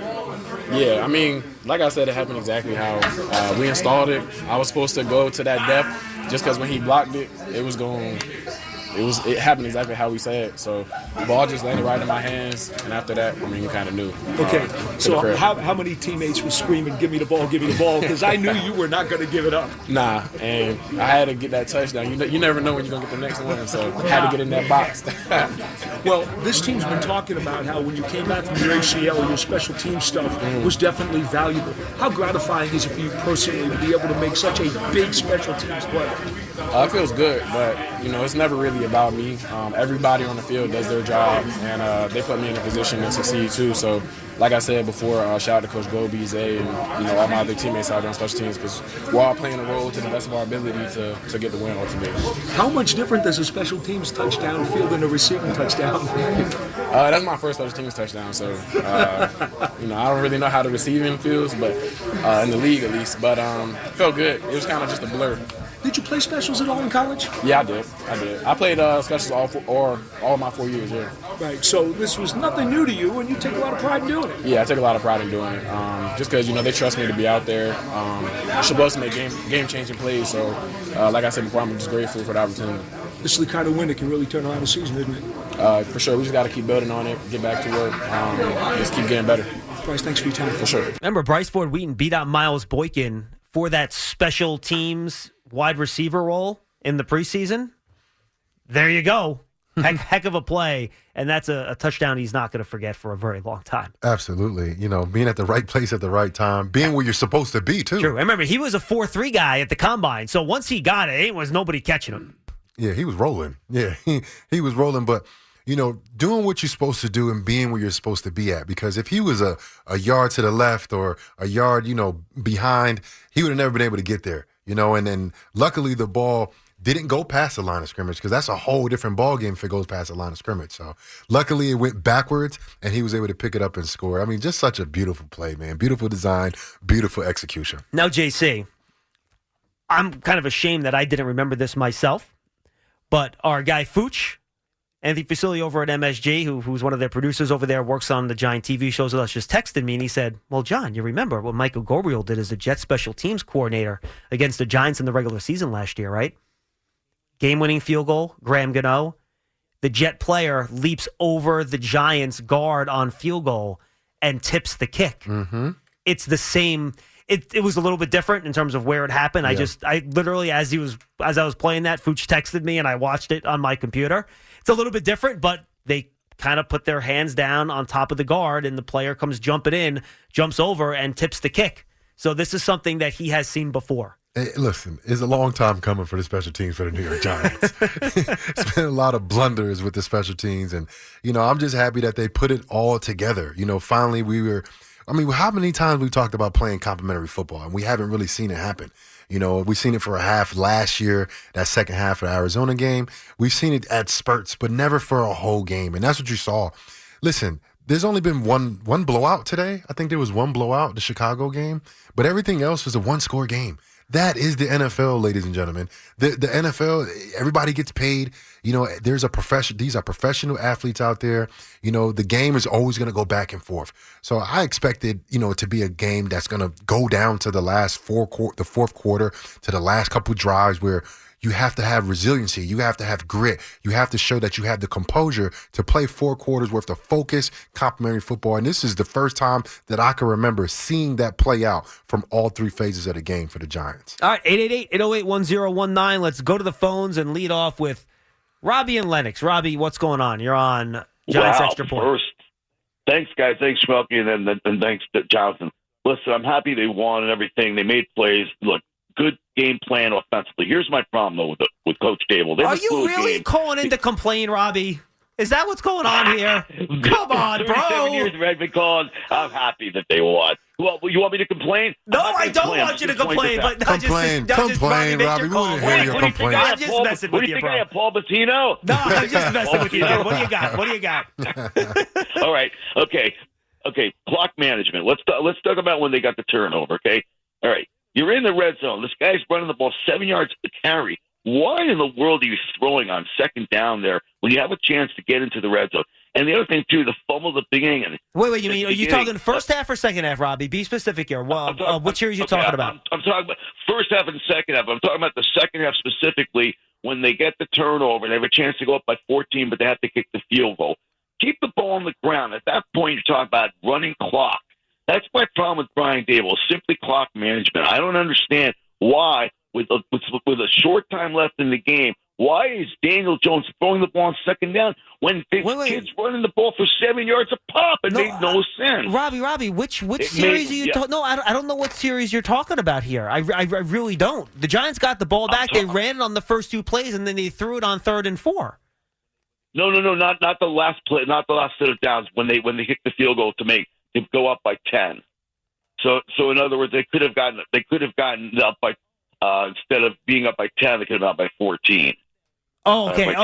I see. So after the 4th and 1 failure you're talking about, so they come out, they ran it for 5 yards, and then they threw it for 9. That gave them a first down and a 1st and 10. They ran it for 7. So you have a problem with the next pass that was incomplete, 2 short incompletes left? in a row. That's what he's looking at. Yeah, 2 incompletes in a row. Yeah. You're trying to run the clock there. That makes no sense. John, for crying out loud, they had the lead with 3 minutes and almost blew the game. No, Robbie. Robbie. At the 12-minute mark in the 4th quarter, up 1 score, running the clock is not even close to being a priority for you there. You're calling whatever play is trying to score a touchdown. In the red zone. I'm talking about strictly in the red zone, though. It reminds me of Jason Garrett. Don't try to outthink yourself. Keep it simple. Like Bill Parcells would have just pounded the ball 3 times, okay? And even if they don't score, you're running clock at that point with a 10-point lead. That's my only criticism. Other than that, my girlfriend and I were sitting here like high-fiving. When he blocks that ball, we were going nuts. So I get it. I get it. The Giants play so well. You had to find something to complain about, Robbie. Thank you, Robbie. Appreciate the call. Come on, guys. Thanks, guys. Love you guys. Thank you, man. Appreciate it. He had to find something. Hey, Schmeelk, he had to find something. All right. Listen, I hear him. No one's worried about running the clock up 7 with 12 minutes to go in the 4th quarter. Not at all. Now, if you want to argue to try to score, you should try to run the ball. Okay, I'll buy that. I have to look at to see what the Seattle front was on that. Maybe they had a run called and DJ went out of the run and turned it into the pass. I'd have to go back and look at the play. I have no idea. But sure, I guess. I can't lose my mind over Yeah. one. They were very balanced today. They ran the ball a ton. Yeah, I'm not mad at what the Giants did. We talked about it during the game. There was some pretty good play calling. At first I was kind of questioning a little bit. 2 screens in a row. Remember the first drive? I was like 2 screens in a row. Yeah, they were. But that's the thing. They kept the Seahawks defense on their heels the whole game, basically, especially that first drive. Just kind of just mixing it up, doing different things. And I thought Daboll had a brilliant game today as a play caller. I thought he had a brilliant game today. Robbie found, I guess, the one chink, in the armor of what they were doing today. But I thought it was a brilliant game, brilliant calls on all sides of the ball, and even special teams. That last call was just tremendous. Let's not complicate this. Without their top weapon in Malik Neighbors and their starting running back in Devin Singletary, they have 420 yards of total offense. Score 29. Should have had another touchdown if you didn't have the fumble at the goal line. Now, again, 7 of that's off special teams. 23, 6 of special teams. But most points they scored all year. Yes. At 29, right? Mm-hmm. So you lose the 7 on the play at the goal line, but then you gain the 7 back on the block kick. Yeah. Guys, this is a masterful game by Brian Daboll. To get this off, look, and I understand the Seahawks defense is coming off a really rough game on Monday night, but they did get a lot of their players back. They were much healthier in this game. But to do this, missing Devin Singletary, but more importantly, missing Malik Neighbors, that's a really great job by your head coach and play caller, by the way, to get this offense in a situation where they went up and down the field of this game, JC, and I'm going to look it up right now. How many times did they punt in this game? Twice? I think I want to say, times. was it 3 times? Let me see. I'm looking at the drive chart right now. I think that last one was that nice punt that they got inside the 5. They had 4 punts. So their second drive of the game was a punt. You had a punt in your first drive of the second half, and then you had the 2 punts in the fourth quarter. So you had 4 punts in this game, which means, again, just very productive in the way you move the ball up and down the field. So I think you have to be pretty darn happy. They had 5 scoring drives. They should have had 6 if that first one didn't end in the fumble and return. So just an overall very, very productive. I mean, JC, they had a scoring drive of 79 yards. That one didn't score. A drive of 79 yards, a scoring drive for a touchdown of 81, a field goal drive of 53, a touchdown drive of 87, and a field goal drive of 60. That's really, really good. Yeah, they did it in different ways. Even the first drive, you look at what they did. They chewed up 10 minutes of clock. When have we ever seen the Giants move the ball that efficiently down the field? And there were a lot of mistakes. Fumble on the first play of the game. Drop pass on, I don't know what down it was. By the way, 2 of those punts were because of drop passes, by the way. Yeah, on third down. Mm-hmm. It were crucial drops in the game. And like I said, they showed a lot of resiliency. They showed a lot of toughness. Daniel Jones showed a lot of poise. He threw the ball very well. I don't remember a game. Look, that pass he threw to Slayton on a sideline, there's nothing like that Eli Manningham pass, but that's the closest we've seen for me as a Giants player, media person now. The coverage wasn't quite so tight on this play, but it was a really nice throw. But it was such a beautiful pass, and now that Daniel Jones, you can have momentum off of this. And like I said, he's constantly getting better this year, and I think he can consistently do that. The Giants have a lot of potential. Then I think that at the beginning of the season, I was very doubtful. I'm like, I don't know how the season's going to go, Schmeelk. After today, I'm sitting here looking like, okay, the potential is very high. Yeah, Bengals without Malik Neighbors. Bengals rolling in here are 1-4 next week. Their defense has struggled this year. It should be another opportunity. Now, Offense is rolling, though, Schmeelk. Now the Giants have to score some points now. Yes, they will. Then again, we said that same thing with the Seahawks heading into this game. Their offense was rolling against the Lions on Monday Night Football, too. So something to keep in mind. Let's go to Cliff in Manhattan. He's up next. Cliff, what's up, bro? Hey, guys. Great day. The resilience just was incredible. It wasn't a surprise because it's become routine for at least a month. And on that first play of the game you just mentioned, I think that made it second and 25, didn't it? We came back from that. undaunted completely and ran all the way down the field until the bad thing happened on the goal line, which, by the way, I think had something to do with Leonard Williams being in the middle of the defense, would have limited the opportunities to go straight ahead there. But the resilience was just incredible. And when that bad play happened, I didn't think of the Cleveland game right away, but I did later. But it was like, okay, that's really absurdly ridiculous. But I wasn't down for the same reason that I wasn't down when they fumbled the kickoff in Cleveland, because when they got the kickoff return, because it was only 7-0. You know, a play like that happens to make you go down 3 scores, or that's different, or 2 scores. But anyway, the big thing that got me was the other guys were not resilient compared to us, and I thought our preparation was absolutely incredible, especially for the noise. I mean, we go up, you see the guys tapping their helmets with both hands on each side of their head, the whole unit. You know that, they're hearing the noise and they're undaunted. It doesn't seem to have any effect. They had a plan. And when things went bad for the other guys, they didn't bounce back like we did. And I just thought, it was just incredible. Do you have any idea what they're doing with the hands on their helmets when they're doing that? They can't hear a thing, right? Well, I mean, JC probably has a better idea. I mean, Yeah. I imagine that's some type of kill signal, JC. Yeah, I would probably imagine, so. right? Yeah, they probably have 2 plays going into it, and they probably killed it to 1 play, depending on what the safeties and the defensive front is showing you. But listen, my concern was Seattle and the noise, because I played up there, man. They truly have a home field advantage, and I'm not gonna lie to you. I didn't expect the Giants to be so disciplined, And then on the other side of the ball, Seattle wasn't. They had the false starts, they had the delay of games, and I expected at least a couple of false starts. We talked about this before the game. I'm thinking at least 1 or 2 false starts, which is pretty normal in a very loud and hostile environment. JC, the Giants were perfect procedurally. Yeah.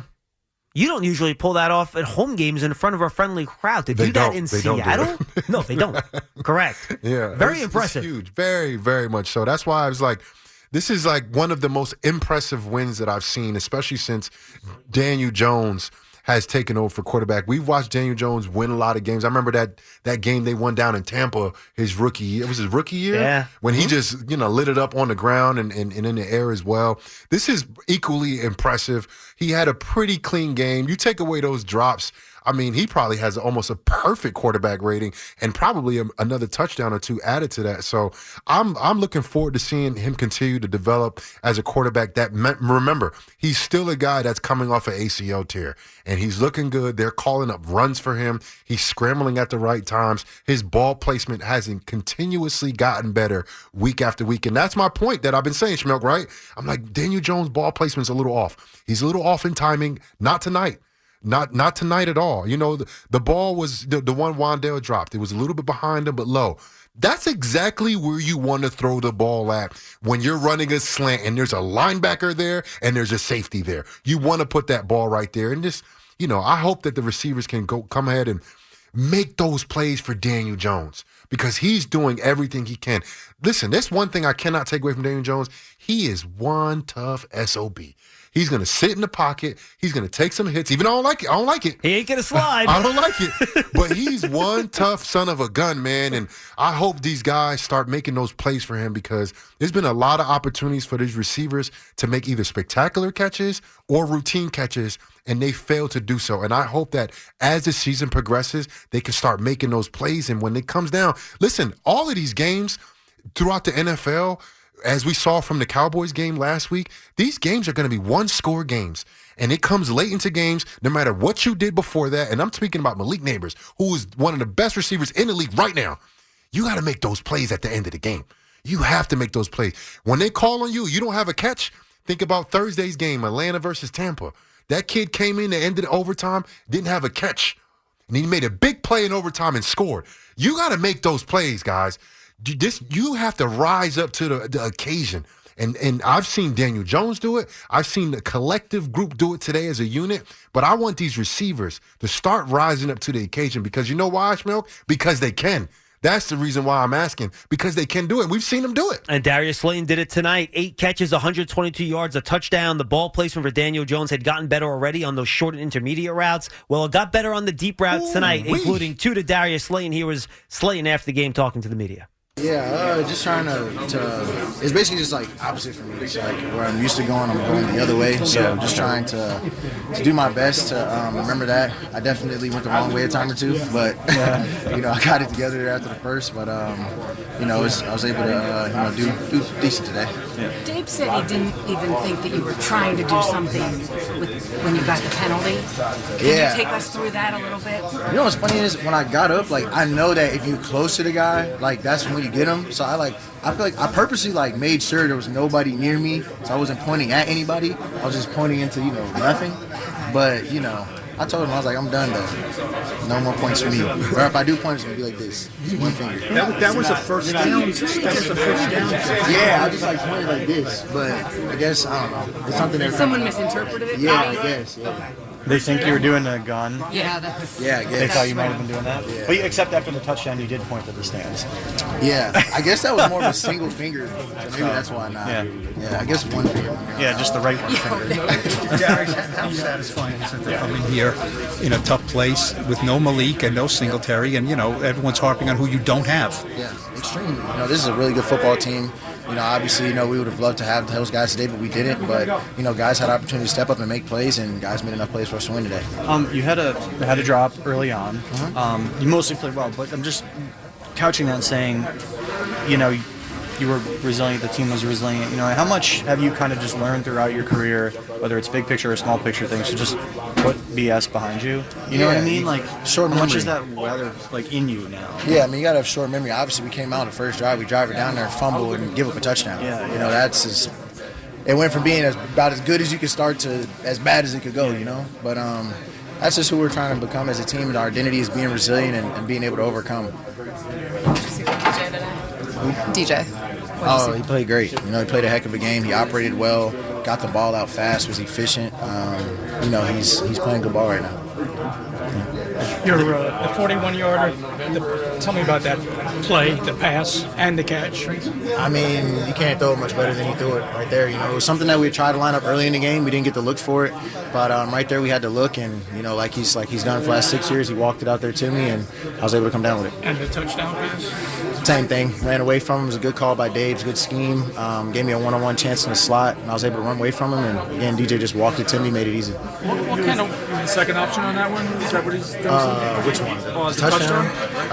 Technically I'm second. Yeah. What does a win like this can do for this team?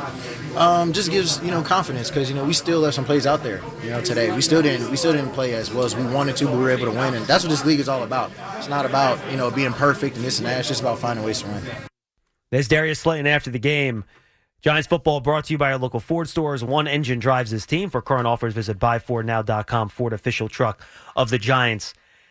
I love the connection that Slayton and Daniel Jones has. DJ keeps going back to him, even though Darius has had some drops. He had another one today early in the game. But the way they back each other up, and you can tell how happy Darius is for Daniel and how much he appreciates being his receiver, just hearing him talk after the game. But again, just connecting on those 2 deep routes, JC, it makes all the difference. And again, that's how you score touchdowns. There's no surprise that on the drive, they connected on those 2 plays on. That's a 6-point drive. Yeah, you said that too before the game, with Singletary being out, with the Giants maybe not being able to run the ball as efficiently. I mean, you got that wrong. They ran the ball a lot better than we all thought, really. I mean, I think I said we're going to rush the ball for over 100 with Daniel Jones' legs. I did not. You were correct. But you said it, though. Throwing that ball like that, after a turnover, that change, a big play, you could expect that defensively. You're usually ready for stuff like that. And look, Daniel Jones, I mean, I got to tip my hat to him, man. And look, we're here. We're hearing everything that people said. We're taking a lot of calls, right? Post-game shows, BBKL, and a lot of criticism from Giants fans. throughout the media. And, like, the guy's been playing very well, and you got to tip your hat to him. And, I'm happy for him. I'm happy for Slayton, too. Slayton has been the most consistent receiver that the Giants had in a very long time, and I'm happy for him, too. He had a 100-yard game for the first time in a while. And, look, the guy works hard. He's at work every single day, and, he's kind of taken his back seat to Malik Neighbors, and now his number was called a lot more today, and he rose up to the occasion and absolutely balled today. 888-808-1019. Let's go to Mike in Indiana. He's up next. Hey, Mike. Quick question. Who's leading the league in sacks right now? It's funny. I saw your topic, and I tried to look it up. A lot of these sites do not have it updated yet. Yeah. The Giants right now are at 22 sacks. I'd have to look up manually how many sacks the Vikings had against Aaron Rodgers this morning. Connor, do you know that offhand, how many sacks that they had against Rodgers? But they were at 17. They had led the league heading into this game. Broncos are second at 16. If the Giants are in first at 22, they're probably pretty close, but I'm not sure. Yeah, absolutely. I love what I see in the trenches. We obviously last week tough time rushing the ball, 1.2 whatever yards per carry last week. This game, just run the ball at will, pass the ball really at will. These short slants, intermediate range routes, and a couple deep balls with Slayton. I mean, it's a surprise to everyone else, but what everyone else in that team has seen from Daniel Jones and why he's still on this team. And, we got to believe in him. No Malik Neighbors, no Devin Singletary, rookies step up, Drew Phillips back, everybody rocking. But, I mean, like I said, my preseason prediction, 55 sacks is what I'm hoping for. We're on pace for far more than that. Obviously we won't get to 70 some odd sacks this year. I don't think so, but we've only allowed 12 sacks so far as an offensive line. Would you be willing to say that our offensive line is more than functional now, and how Daniel Jones is moving through the pocket and making his transition through his progressions? I would say that they're more than functional now. I would say in pass protection, I would classify them, whether you want to say good, above average, wherever you want to put them. They have given Daniel Jones as much time as he needs these last couple of games. They've done a very nice job, and we saw the run game come together a little bit this week. So we'll start having more of those conversations, Mike, about exactly how good they are, but there's certainly more than just functional at this point. And they're still gelling, too. They're still gelling. It's still a new group led with a new leader in Carmen Basillo. And these guys, I think they're going to continue to get better. You heard Jermaine Illuminor say it. They're getting better. They're gelling. It's like they're all clicking right now. I think Paul Dottino said that. So I'm looking forward for them to keep taking steps forward. Listen, this division is not getting easier. The Cowboys may not be the team that they were last year. The Eagles may not be the team that they were last year. Commanders, they're making some things happen right now. I think they're one of the top scoring teams in the NFL right now. Jaden Daniels is one of the most efficient quarterbacks in the league, doing things in the air and on the ground. So the Giants have to continue to do better. And I think they're 0-2 in the division. So last year they didn't do good in the division. The year before, they didn't do good in the division, even with the record that they have. So the Giants need to figure out a way to make their mark on this division, and it will be through their defense and Daniel Jones' efficiency as a quarterback. No question about it. Tyrone Tracy, the caller mentioned it, a great job running the ball in this game, 7 yards per carry behind really good play by the Giants offensive line in this game, 18 carries, 129 yards. The rookie talked to the media after the game. Let's listen in. Placing their D-line on their side of the ball. And that, for me, it makes it way easier for me to see the lanes, understand, where the point is, and then, making a run after that. My biggest thing, I always want to be an explosive runner. So every time I touch the ball, I want to make sure it's a positive game. Well, I thought it was significant. You ran a lot inside as well as outside. It wasn't just open space stuff. Yeah. And I think that's really important that you show the different styles and the different kinds of yards you were able to get. Yeah. Oh, yeah. I mean, I feel like my game is very unique. You can split me out as a receiver, but then a lot of people don't understand I can also do the inside game as well.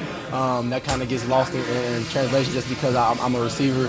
I'm coming a running back, so the big question mark really coming into the league was, can he run inside zone? Obviously, I can do the outside stuff. I can do the open space, but they didn't know if I could do, in between the tackles. I think today I definitely did answer the bell. We know the O-line was a big part of what you did, and so did Terry obviously helped mentor you as well. But how about Daniel Jones? How important was your quarterback in helping you succeed today? Oh, he was amazing. He was amazing. He always came up to me on the sideline, making sure that I was good, and also telling me praise. Not just him though. You got the O-line. They all came up. Big man, Jermaine. He came up to me multiple times, man, just telling me keep going, keep going. The defense coming to me, telling me keep going, great run, great run. And when you have a team that comes up to a rookie and let them know that hey, we have confidence in you, we believe in you, like. That helps me out, and to know that I'm doing the right thing, and then also I'm on the right track. Like I'm not doing anything wrong, and I just want to help the team. That's like the biggest thing that I want to do when I'm out on the football field. You had over 200 yards as an offense in the first half. How much is that balanced offense between run and pass really help you guys out? Yeah, I mean it helps out a lot because as a defense, you don't want them to stack the box, but you also want them to, really just help us in a way. I would say when you keep them on their heels, right? Yeah, when you do run and pass, like you said, keep them on their heels, but at the same time, you want to make sure that like when you run the ball, you're running downhill. You can do outside zone, inside zone, pass the ball over their head. So like a variety of different things so they don't know your next move. Thanks, Tim. How much do you personally help you to get in a rhythm, to keep getting the ball, rather than the first couple games you're in and out, you get a play here or there? How much do you think that benefits you as a runner? A lot. I mean, at any running back though, I feel like when you're running back, the longer you're in the game, the more you get a feel for the game, the better your play. And I think that's just, again, like I said, that's not just me, but I feel like that's any running back. It's kind of hard to get a feel for the game when you're in and out. But at the same time, this is the league, it's the NFL. So whenever your number is called, you have to be prepared, you have to be ready. So I think today, like I said, I prepared the right way. And like I said earlier in the week, man, like there was nothing different about this week than the previous week with Motor. It was okay. Like I prepare the same way each and every week. So when my number do get called, I'm gonna make sure that I go out there and execute. Well, how much do you think you proved that? Giants football brought to you by Verizon, the official 5G network of the New York Giants. Verizon, America's most reliable network. That was Tyrone Tracy. Just a great kid, JC. And for fans that aren't familiar with him, he went to Iowa as a wide receiver, ended up transferring to Purdue in his 5th college year. So an older player, he goes to running back. And obviously, it's a spot where people wonder, can he handle things like pass protection? Can he handle things like inside zone? Can he bang it in between the tackles? He's not a small guy. He's actually bigger than Devin Singletary. He's picked up a lot of that stuff really well. A lot of those metrics coming out of college in terms of like force missed tackles and stuff, yards after contact, he was near the top of a lot of those metrics of any running back in this draft class. It looks like the Giants might have found a day 3 gem here in Tyrone Tracy, JC. Yeah, absolutely. He's a little bigger than you think. He's shifty, of course, because he played receiver at one point, so he definitely had to be that. But he's a powerful back. He was falling forward a lot. Lowering his shoulder. Making guys feel him today. And that's going to be good. The Giants have and Eric Gray. He has some mistakes, but that first drive was all Eric Gray. He had 3 catches for 15 yards. Yep. A huge third down conversion early in that drive. Giants were backed up, and who knows what would have happened if they didn't convert that. And that was all Eric Gray. So you got to tip your hat to what they're doing. It was a good day. Everybody's feeling good right now. Connor's smiling. He was up there, shadow boxing earlier and stuff, or throwing passes, in the office. So everybody's feeling good. Paul Dottino have a big smile on his face on the way back home. So it's a good day right now to be a New York Giants fan. Yes, and Giants carrying the load for New York sports today with the Mets loss to the Phillies. That series is tied at 1 apiece. The Jets losing in London this morning. So Giant fans happy. Not many other New York sport. And Yankee fans happy. Not many other New York sport fans happy today. Yankees play Game 2 of their series tomorrow night. By the way, I'll be there. I'm excited to go. That should be a lot of fun. Pumped up for that. Let's go to Allie in Mayapack. She wants to talk about the game. Allie, what's going on? Hey guys, how you doing? Great show. Thank you. Just want to chime in about. Very happy Giant fan. I've been saying this from the beginning, even though their record didn't show it and doesn't show it. I think this team is a lot better than their record, and they're so young. I'd love to see fans stop with all the negativity. I mean, it's really irritating as a fan base to see a team work so hard, have a young team. You have guys. I think little by little they've been building a better, more talented roster. And, you need to get behind these guys and stop with every time you go on some fan sites and every time Daniel Jones throws a pass, it's like, oh, the guy's trash. He's this, he's that. It's like, come on, root for your team. Appreciate what these guys are doing. Appreciate how hard they're working. I think they have a really good coaching staff. I think they have a good plan, and I think they're going to be a lot better than people give them credit for. And I'm really happy with the direction of this team. Thank you, Allie. And look, JC and I understands the fans' frustration. Absolutely. Aside from that 2022 playoff run, since 2017, this has not been good. All right? You guys have seen a lot of losing football. Totally get your frustration. But from Allie's point of view, remember, this is year 3 of this regime. I know people say, well, in year 3, you should be rolling. Well, they made the playoffs in year 1, okay? They couldn't really add anyone to the roster in year 1 because they were capped out. They had the draft class. That was it. Year 2, they're almost forced to bring a lot of pieces back because you win the playoff game, and you want to keep continuity because you played well the last year. So they really haven't had that many off seasons to completely rebuild this roster. This is really the first time, JC, where most of the guys on this team are guys that were brought in by Joe Schoen and Brian Dable. Now, there are some holdovers, but the holdovers you're pumped up about. Andrew Thomas, Dexter Lawrence, guys like that. So this is really the first time this team is taking the field, in my opinion at least, in the shape and form that's really built by this general manager and this head coach. And it started rough with that game against Minnesota. The games since have been better. You've had 2 really tough losses in close games to division rivals in Dallas and Washington that were really frustrating. But I think you're starting to see things come together now. You're 2-3. You want your record to be better, obviously. But the teams, you've made this point a lot, is improving every week. You're seeing progress. The things that they went out of their way to try to fix this offseason, the offensive line has been much better. The weapon at wide receiver, a lot better. The offense overall has been a lot better, even though maybe because of the red zone failures and other things, you haven't scored as many touchdowns as you would like. They certainly moved the ball a lot better, even in the weeks that they haven't won than they have the last couple of years.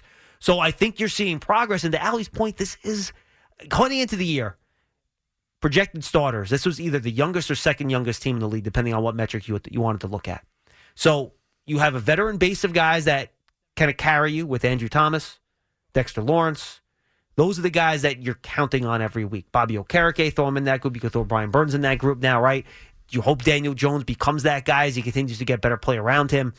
And then you hope your younger guys continue to step up and improve here, like today. Tyler Newman, fumble recovery, right? You had Tyrone Tracy, 7 yards per carry. Now the young guys start filling in around your veteran group, and you start getting more games like this. Absolutely. And you talked about Dexter Lawrence a little bit, and I think I said I wanted to talk about him a little bit. And we could talk about him real quick before the show goes off. Yes, let's do it in the next segment because we have Dexter audio in the locker room, too. I like it. So let's take a quick break. We'll come back.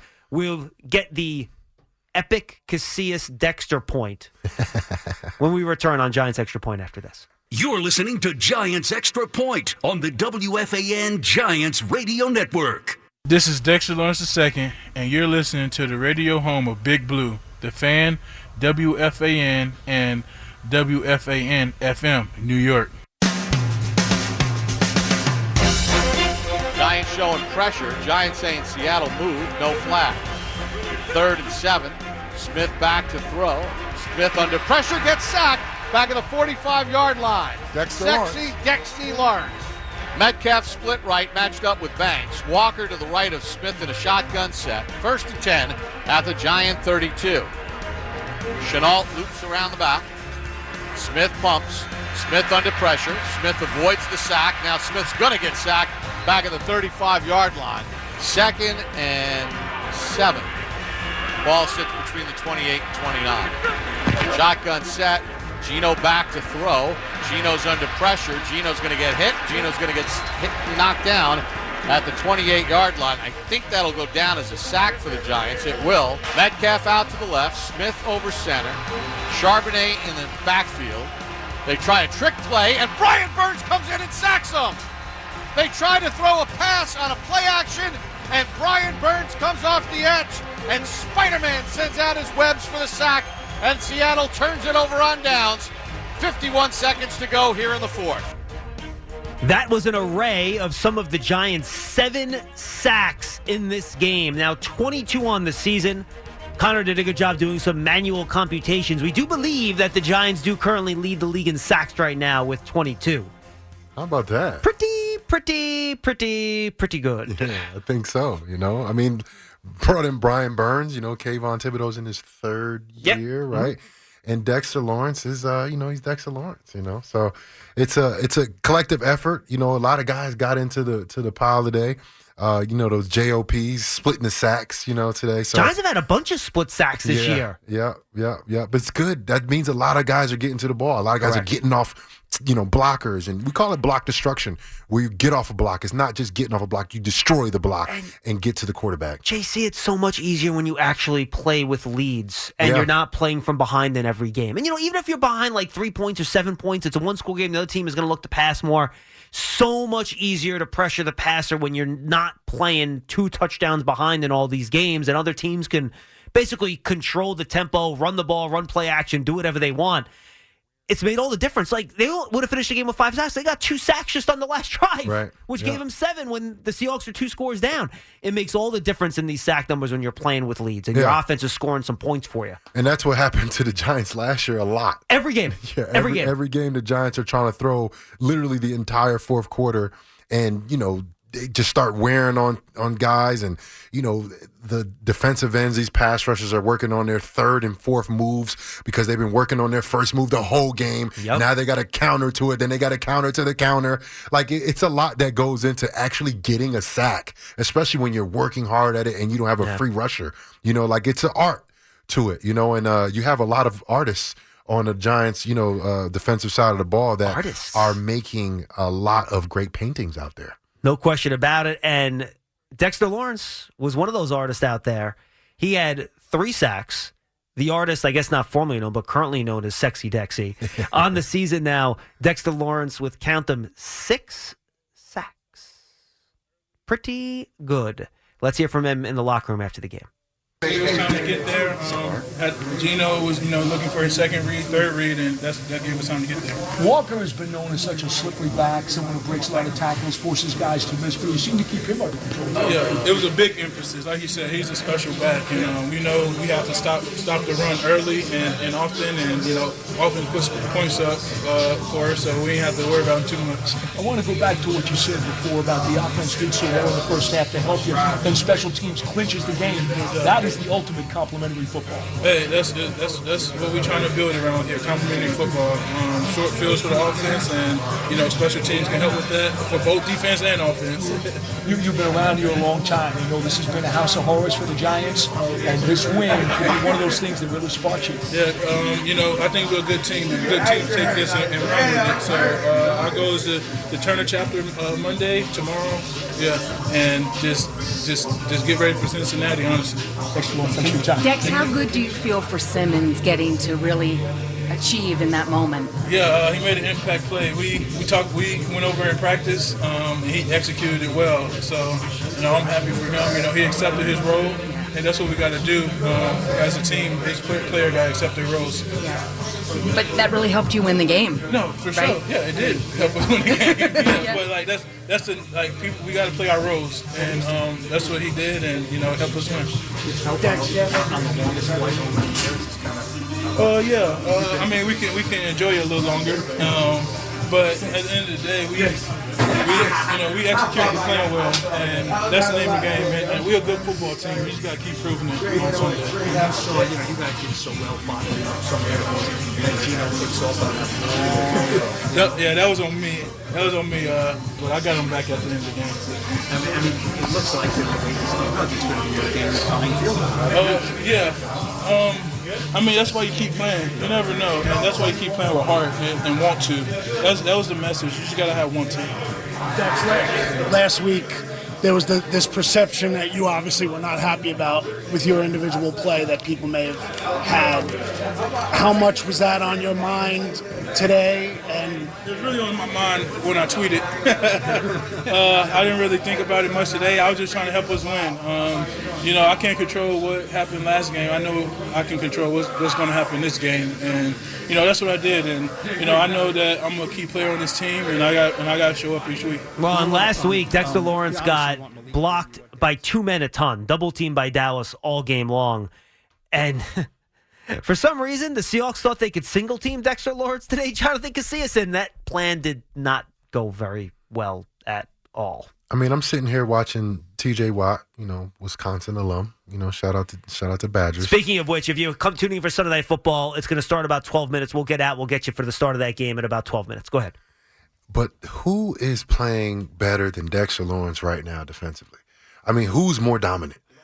This guy is. If you block him with a single block, whoever it is, whether it's an All-Pro, Pro Bowl, rookie, 10th year guy, whoever it is, they cannot stop him. And we're talking about 320, 330, 340 pound men getting pushed back like little kids. It reminds me of my daughter trying to tackle me in the backyard. You just put your arm out and you move them aside. Do whatever you want to them. Yes, correct. I'm putting it out there right now. I think Dexter Lawrence not only is the best defensive player, I think he's going to win defensive MVP. We're talking about defensive tackles like Aaron Donald. We're talking about Warren Sapp, guys that won, defensive player. Mean Joe Green. He is as good as any of those guys that I'm talking about.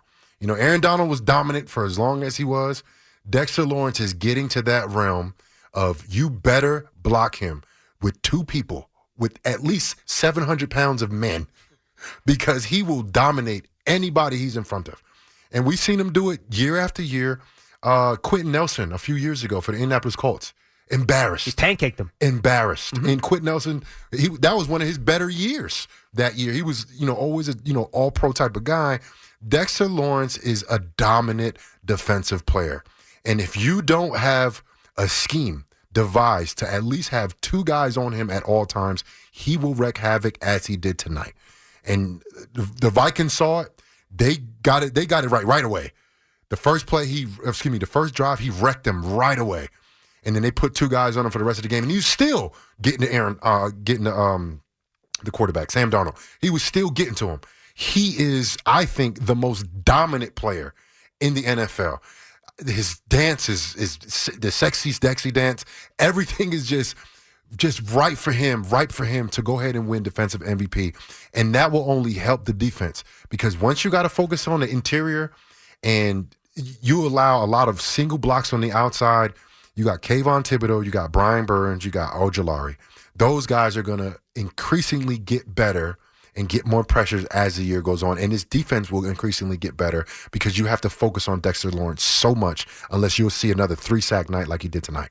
Giants TV presented by Bob's Discount Furniture is the official connected TV app of the Giants, available for free right now on Apple TV, Roku, Amazon Fire TV, and inside the Giants mobile app. Stream game highlights, interviews, TV shows, and more exclusive video content with Giants TV. Brian Burns got into the mix with the sack on a big 4th and 1 to turn the Seahawks over late in that game. He also spoke to the media after the game. Let's listen in. You guys have had your ups and downs this year, but what does this say about this team and what you guys have been able to do today to respond? I think it just says, everybody looks at the record and whatnot. You got to really pay attention to how those games went. But the main thing is that our record doesn't define who we are and what type of team that we have. And I think today was an example of that. Brian, were you getting sick of hearing the negativity around this team? Because you mentioned that you felt like you were playing better than the record indicated, but people bottom line and say, "I just do things." No, I mean I've been around the league long enough. I know how it go. The main thing is just to try to continue to get better and try to flip the switch. At halftime, it was 10-10, and it seemed like you guys were totally dominating. We barely had any plays in the first half. It was like maybe 16 plays in the first half or something low, something crazy. 17? Yeah, so the offense is doing a good job of keeping the ball, holding the time possession, keeping us fresh, and it would have been better if we would have been able to get out of that half without giving them that field goal, though. The way the game started, with you guys are on the 1-yard line, and then all of a sudden, you're down 7-0. Mm-hmm. There's nothing to do with the defense, but do you ever think, what the heck's going on? That's a tough way to start and a tough place to play. We kind of developed an identity on the defense of anything that happens, whether we give up a big play and explosive onto the next one, because we can always get it back. And there was a play where it was a pretty big game, and the ball came out, and we recovered it. So that just kind of shows you how football can go. It can flip at any moment. Can you take us through the 4th down play and the sack?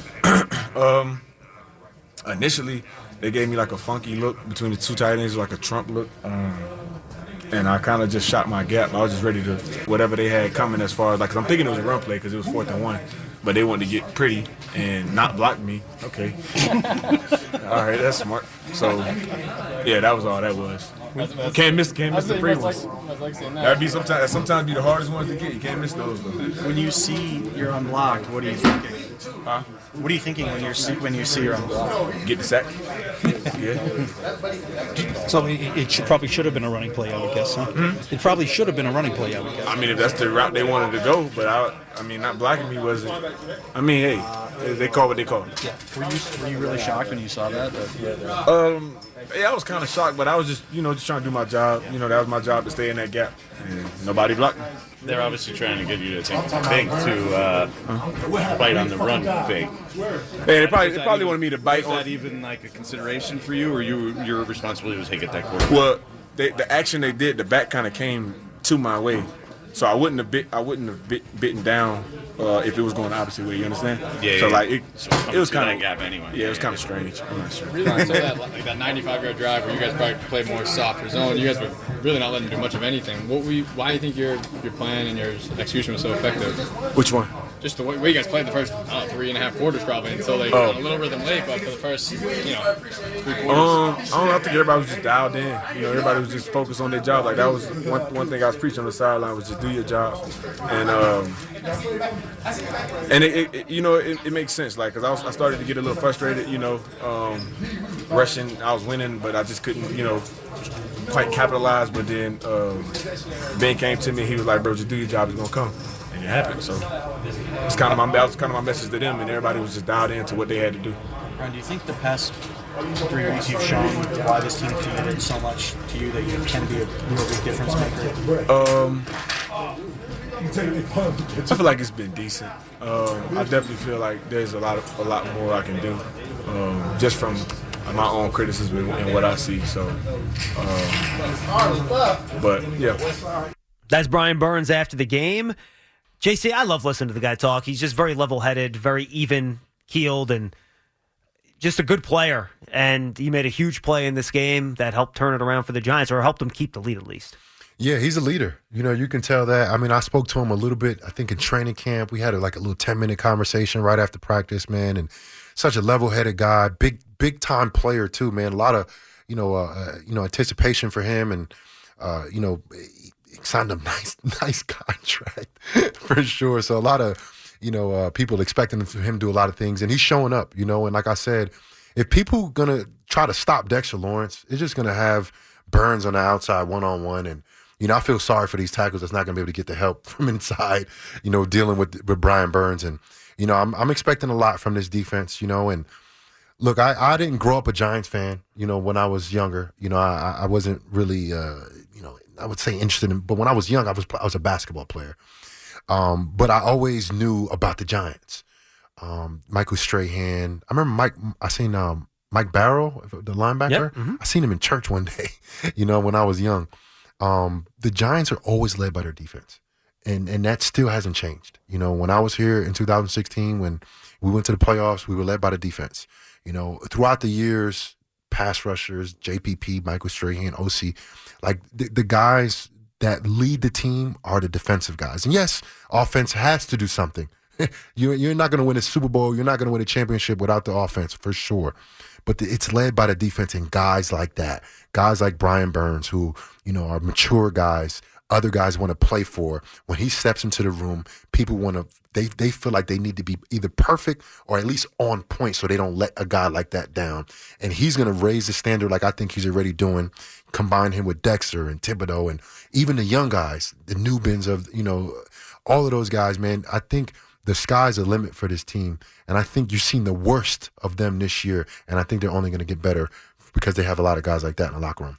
Yeah, it's pass rush on defense, and then it's better offensive line play on offense. And I think we've seen that from the Giants on both sides, where you head into these games the last couple of years, JC, even the year in 2022 when they made the playoffs, you felt like the team was at a disadvantage up front on both sides in the trenches. That's not the case anymore. The Giants are more than holding their own on the offensive line, ran the ball really well tonight. They've protected Daniel Jones well for the last 4 games or so since that Vikings game.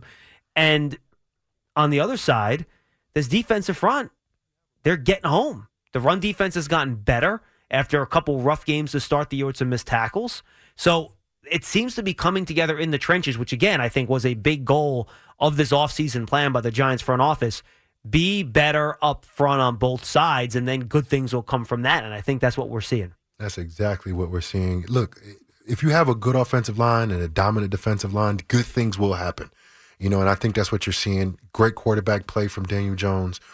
Progression every single week on both sides of the ball. And now special teams is now getting in the mix and winning games. So I'm looking forward to it. And we got a game to look forward to next week, Sunday night. It's the Giants and Bengals, JC. Big game. The Bengals are trying to keep their season alive. That is desperation time for the Bengals. They are 1-4.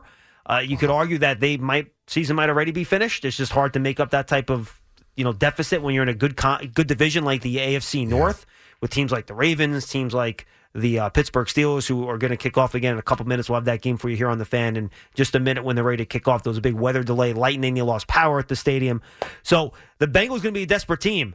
They can score the ball. They can throw the football, but their defense, it's a struggle for them right now. Former Giants defensive backs coach Lou Anarumo is their defense coordinator, a really good coach, but they have struggled defensively. Yeah, they got to figure it out. They gave up a lot of points today. They gave up a 10-point lead, if I'm not mistaken, with like 5 minutes left against Baltimore today. Burrow had he had 5 touchdowns, but he threw a late pick in that game. But ladies and gentlemen, they also have an LSU wide receiver that is playing very well right now, Jamar Chase. He's not bad. 10 catches, almost 200 yards, 2 touchdowns.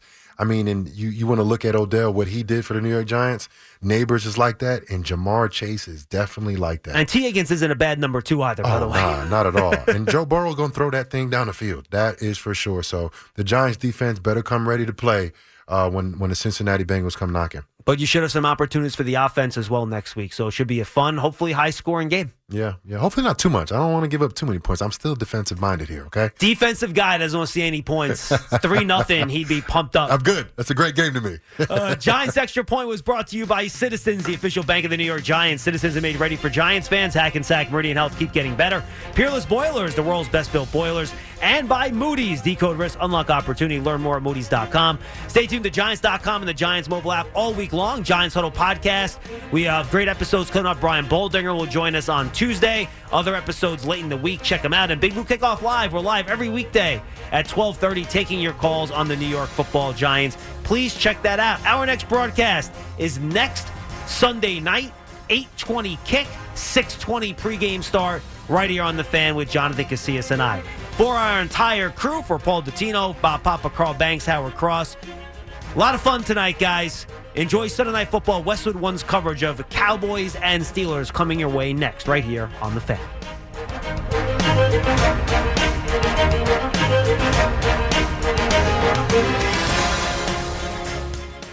What's up, everybody? This is Peter Schrager from Good Morning Football and The Season with Peter Schrager. And guess what? It's football season. And you can now get almost anything you need for game day delivered with Uber Eats. What do we mean by almost? Well, can't get a running back delivered, but you can get baby back ribs delivered. Strong defense? Like, no. But a strong deodorant? Yes. A 6-pack of abs? That's absolutely not. No. But a 6-pack of beer? Uber Eats can get you that. There you have it. Get almost anything for game day delivered with Uber Eats. It's the official on-demand delivery partner for the NFL. Order now. Alcohol in select markets. Product availability may vary by region. See that app for details. CBS Thursday, October 17th. Hi again. TV's quirkiest crime solver. I'm Elsbeth Tassioni. I work with the police. Is back and ready to go toe-to-toe. Yes. With a cavalcade of guest stars. You have a devious mind. I'm a lawyer. Don't miss a moment of the critically acclaimed hit. Look for anything out of the ordinary. That sounds like fun. Murder should be fun. Obviously, murder's not fun. Elsbeth is all new. CBS Thursday, October 17th. Part of CBS Premiere Week and streaming on Paramount+.